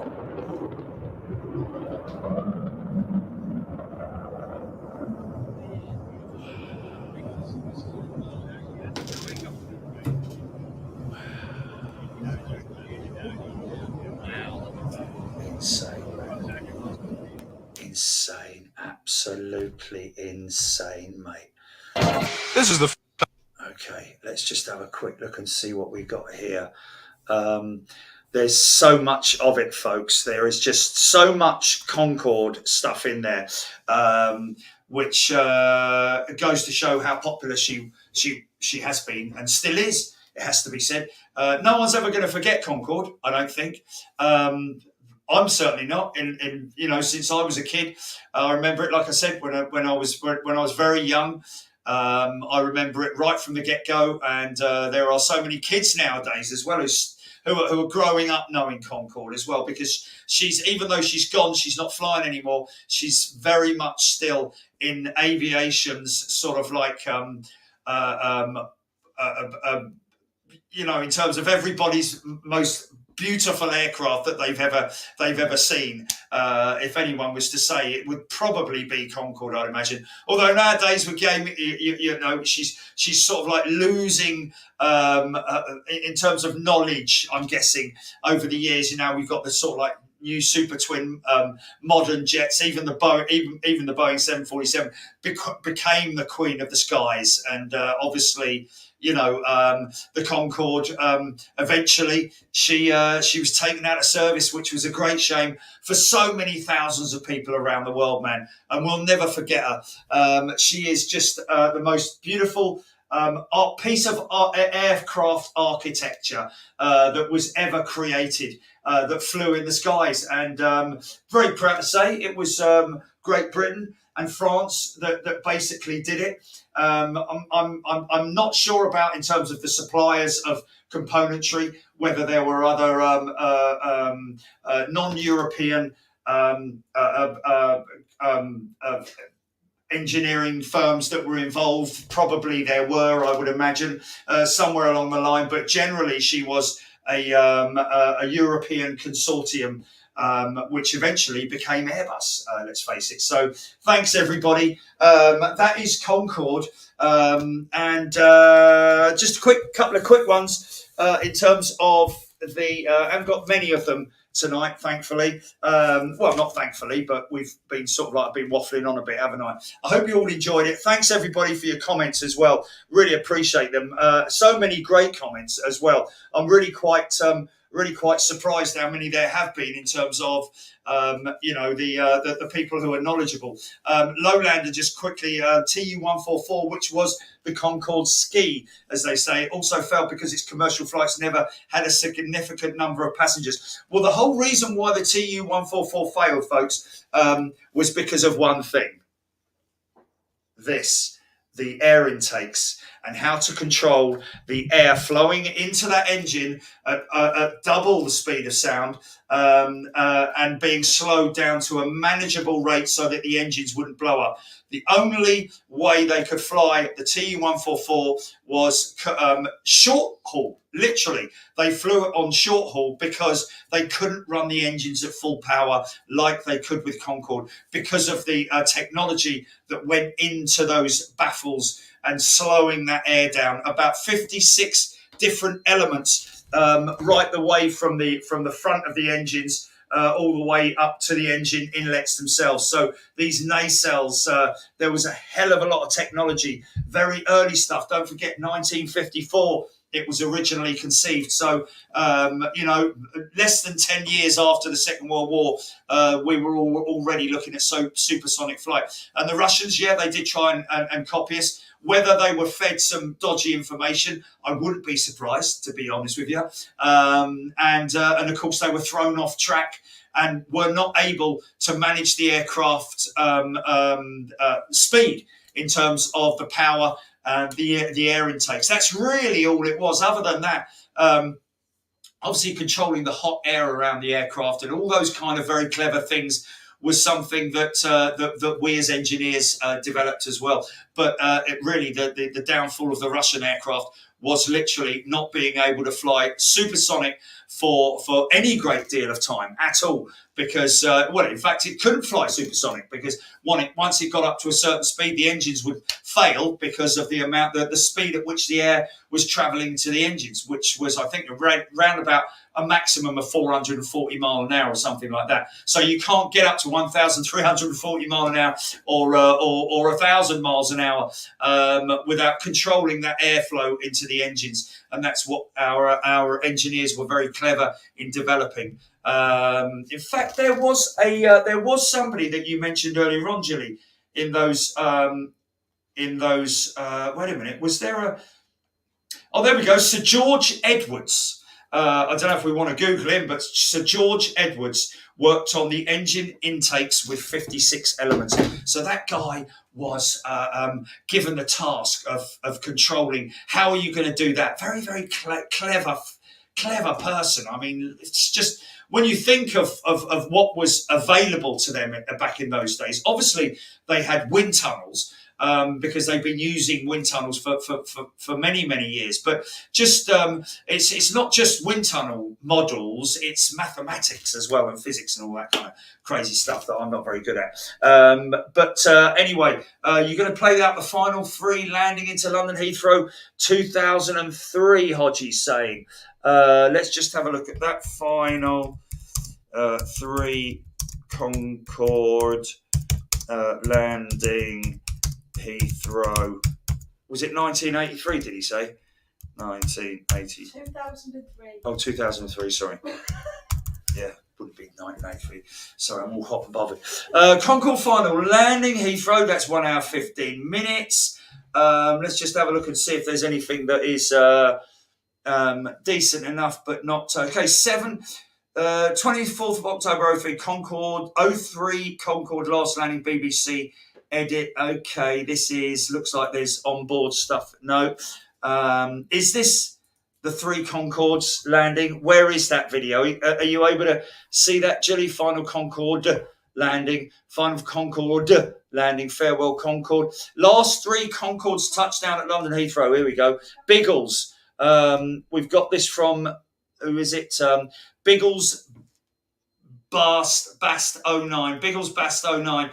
Whether it's his video or not, I don't know, folks, because obviously, people pick video up, put it on, take the logo off and all that kind of stuff, which is what? If you're playing it from his channel, that's who you use. Absolutely, Biggles Bast 09, and this is on his channel.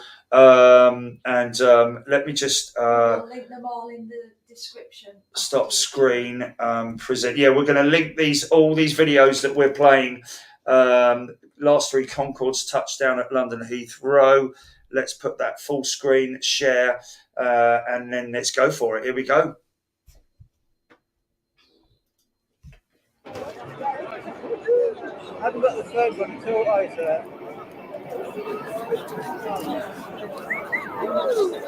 Fly past them. It's too high, surely. Oh my goodness me.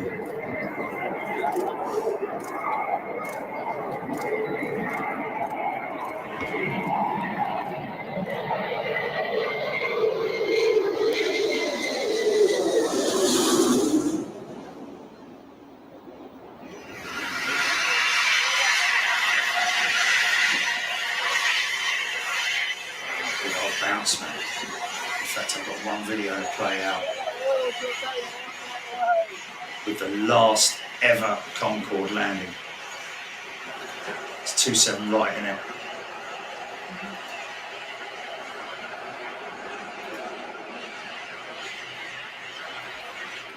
Wow. What a shame. Could have done with a tripod there, son.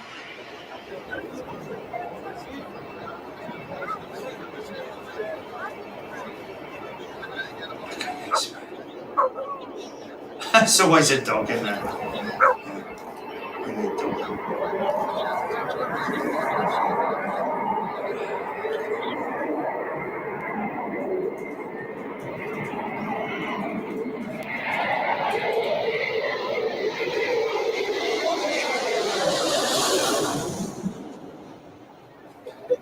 $170 odd knots, wasn't it? Approach speed, I think.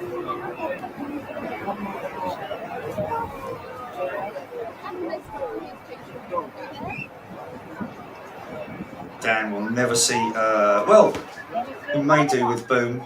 We'll have to see.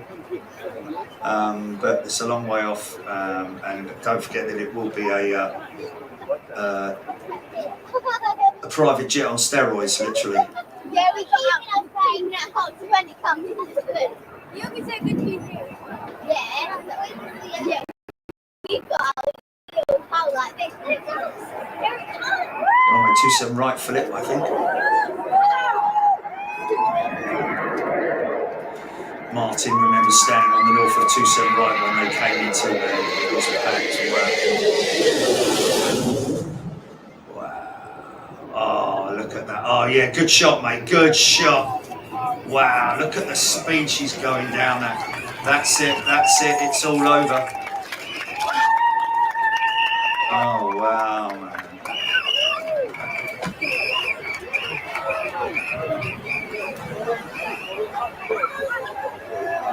This was well planned. One from Bay of Biscay trip, one from a circuit, and the other one from New York. Wow. Let's just...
The rudder on the 747 is still operated by cable, believe it or not. Remember when that road was in use? Used to be a job. There you go. Look at that.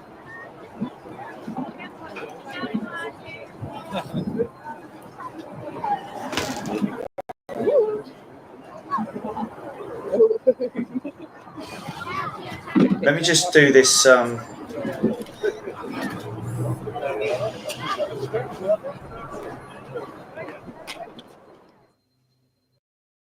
No.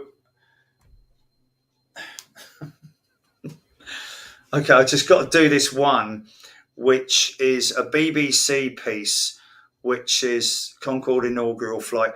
24th of October 03, a Concord last landing, and this is BBC. Now watch how heavy she lands and bounces. And this is the last ever landing at London Heathrow, folks. And he made a bit of a mash of it, I have to say, even though he was probably very nervous, I would have thought, because let's face it, it's your last ever landing. Here we go.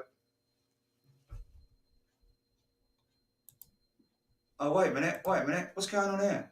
You've still got the last video up. Oh, right. Okay, hold on a minute. Present, stop screen, yeah, blah, blah. Present, like share screen, yeah, Concord last landing, da-di-da. Full screen on that, do that, boost that, press that, and there we go. Right, okay, watch this, folks.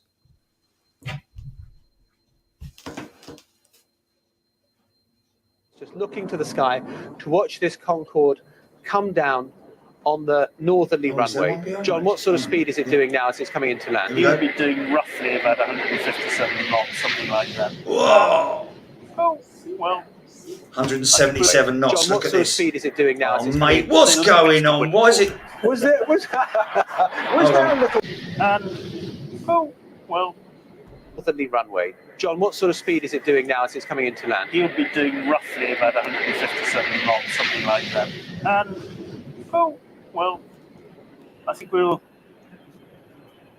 say a little gust of wind caught it. Was there a little bounce there, or was that my imagination? No. It was a gust of wind. Imagination.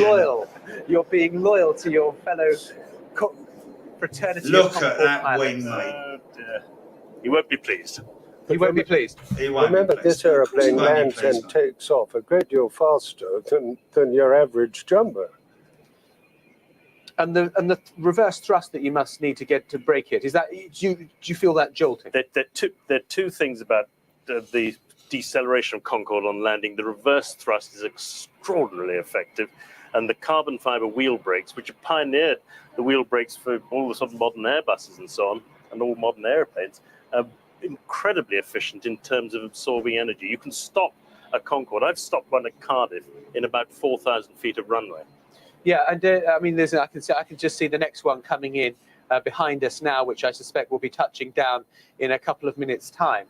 But you talk about that. We talk about the technological advances made by Concorde for Concorde, but presumably the technological advances had other spin-offs in other areas of life. We've got another magnificent shot of one Concorde coming into land and another Concorde sort of stacking up behind it.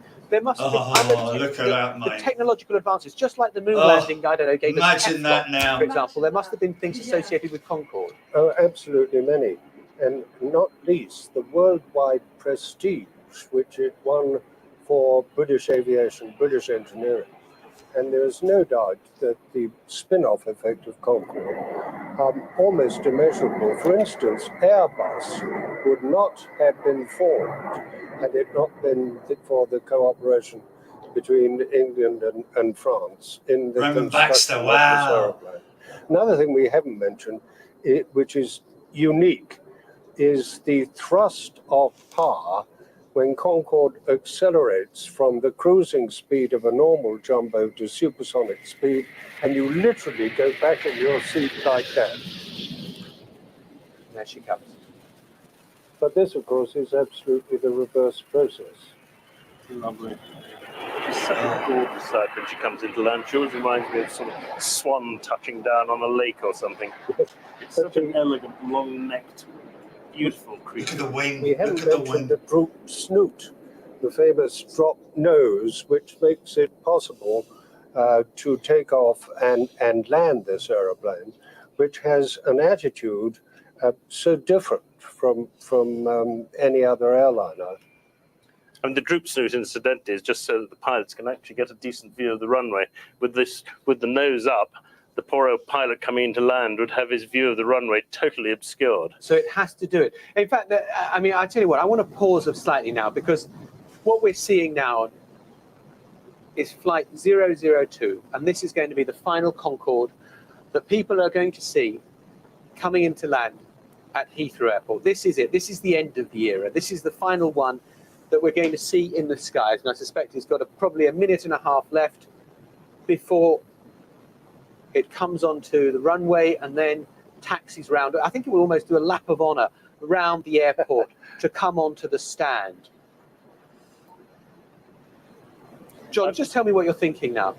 I was actually thinking about the staff at Kennedy Airport, the British Airways staff, who will miss it madly.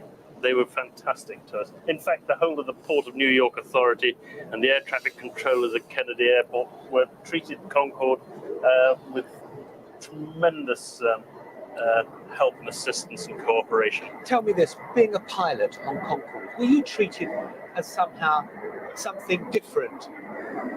A cut above the rest almost. I mean, or that maybe other pilots got a little chippiness because to fly that beautiful thing. It wasn't us that were a cut above the rest. It was that aeroplane that was a cut above the rest. All we were the privileged pilots and flight engineers who were allowed to operate that aeroplane for all those years. And did you feel that? Look, here it comes now. I certainly did feel that. And down she comes. Just settling down. I nailed that one. Smoke from the wheels. And then once that nose wheel touches down, that's when we bring in the reverse thrust and the carbon fiber brakes swing into action. Wow, man. Look at that. You can hear the reverse thrust coming through the studio. Just blowing it. Just crazy, man. Those buckets. So what is it? Actuator Sadness, control. a feeling of pride, sadness? What is the mixture of emotions, John Hutchinson? Sadness for me, predominantly. But pride that the aeroplane has achieved so much in its commercial life, and it's demonstrated that supersonic flight is doable. Look at all those and that beautiful there are jumbos, huge man. benefits to supersonic flight, and I'm sure there will be a successor to Concorde at some stage. I had the misfortune of being the BBC's Paris correspondent when Concorde crashed, and I went out to Gonesse that evening. South African jumbos, mate. And there was a feeling then that would Concorde ever fly again? BMI, Virgin Atlantic. Did you think it was right early to make all days. the investment in the aircraft to bring it back for what has been a relatively short period of time? I'll tell you what I do think, very strongly indeed. I don't believe that British Airways should ever have grounded their Concords. And you can see, I think we can see the Union flag poking out of the window there. Yes. As possibly the most famous nose in the world. And just look at the people 340, behind 300, the ground crew. isn't They've it? probably all got Wow. other things they're meant to be getting on with. But the whole airport, I suspect, at Heathrow has come to a halt for these three Concords. Just to go back very briefly to what you were saying, if you cast your mind back, you'll remember that after that dreadful event at Paris, British Airways carried on operating their Concords for about 3 weeks with a whole lot of very tight checks and procedures agreed with the Civil Aviation Authority. And it was eventually, I'm afraid, pressure mainly from France that it ended up with the grounding of the airplane, which I believe was completely unjustified and slurred the reputation of a magnificent airplane. Crazy, man. Crazy. Thank you, sir. Thank you, everybody. There's so much more, folks. Could go on literally all night with the amount of stuff. Thank you to all the channels whose videos we use tonight. Again, like I say, we're going to be putting up a link to all the videos that we used. Have you made a note of them all, Gillian, all that? Please say you have. Have I made a note of them? Have you made a note of them? How am I meant to make a note? Okay, well, we will anyway. But listen, more importantly, thank you to everybody for getting involved tonight. Something a little bit different. These models are available at Aviation Retail Direct. I'm going to try and get my hands on this one, to be honest with you, because she is absolutely beautiful, isn't she? The rest of them, of course, 1/200th scale are right there, and some of them with undercarriage extension. I think these ones are these ones are static, so they sit on the ground. Which, to be honest with you, she was one of those aeroplanes that just looked beautiful, both in flight. Obviously, in flight, she looked stunning, but on the ground, she looked pretty damn cool as well, like a jet fighter almost in a way. But yeah, thanks everybody. Really appreciate it. That's Concord for you. And I've probably missed loads and loads of stuff. Thank you for everybody and your amazing comments as well. We've got stuff that we did on Concord at Brooklands couple of times. One time I was on the flight deck of the simulator there that was actually used back in the early days when they were in prototype stages, I believe. Thank you, literally, to everybody. And we will see you. Transport and Ken, my parents were flying from Manchester to London years back, and British Airways upgraded them to Concord, as they said. The first 100 passengers could go on the positioning flight back to London. Wow, what a great one to finish on. And yes, John, indeed, a salute to Concord. Thank you, everybody. We'll see you on Sunday. And we'll put out notices as well and look out for those. And quick one. Just a big shout out to Casey, isn't it? Casey Hall in is that Hartlepool? There's a sticker on its way to you, Casey. Thank you. A big shout out for thank you for the shout out when I upgraded to first class. Jerry and Julie asking for Masters Thomas and James Elodie and Masters Alfred and Frederick Elodie Robertson, and that's coming from Blue Sky. Got two loads of stickers going out to those guys.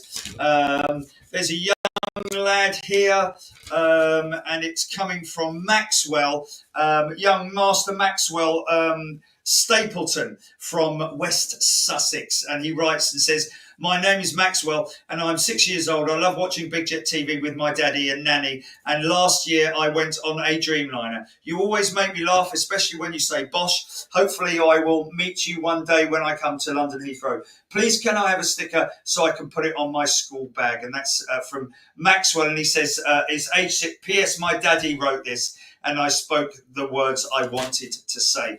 And this one coming from Mark Stapleton, and that's obviously his son. Thanks, Mark. Really appreciate your words as well, mate. We've also got one here just quickly, which is going to the Fishlock tribe. Also saying Mrs. A. Gilbert Fishlock, saying thank you very much indeed. A big thank you for keeping me and my family entertained with your singing and informed with your aviation knowledge every Sunday and weekday shows, both UK and overseas. We all love them. Thank you so much. Really appreciate that. Thank you, everybody. Look after yourselves. Stickers on their way.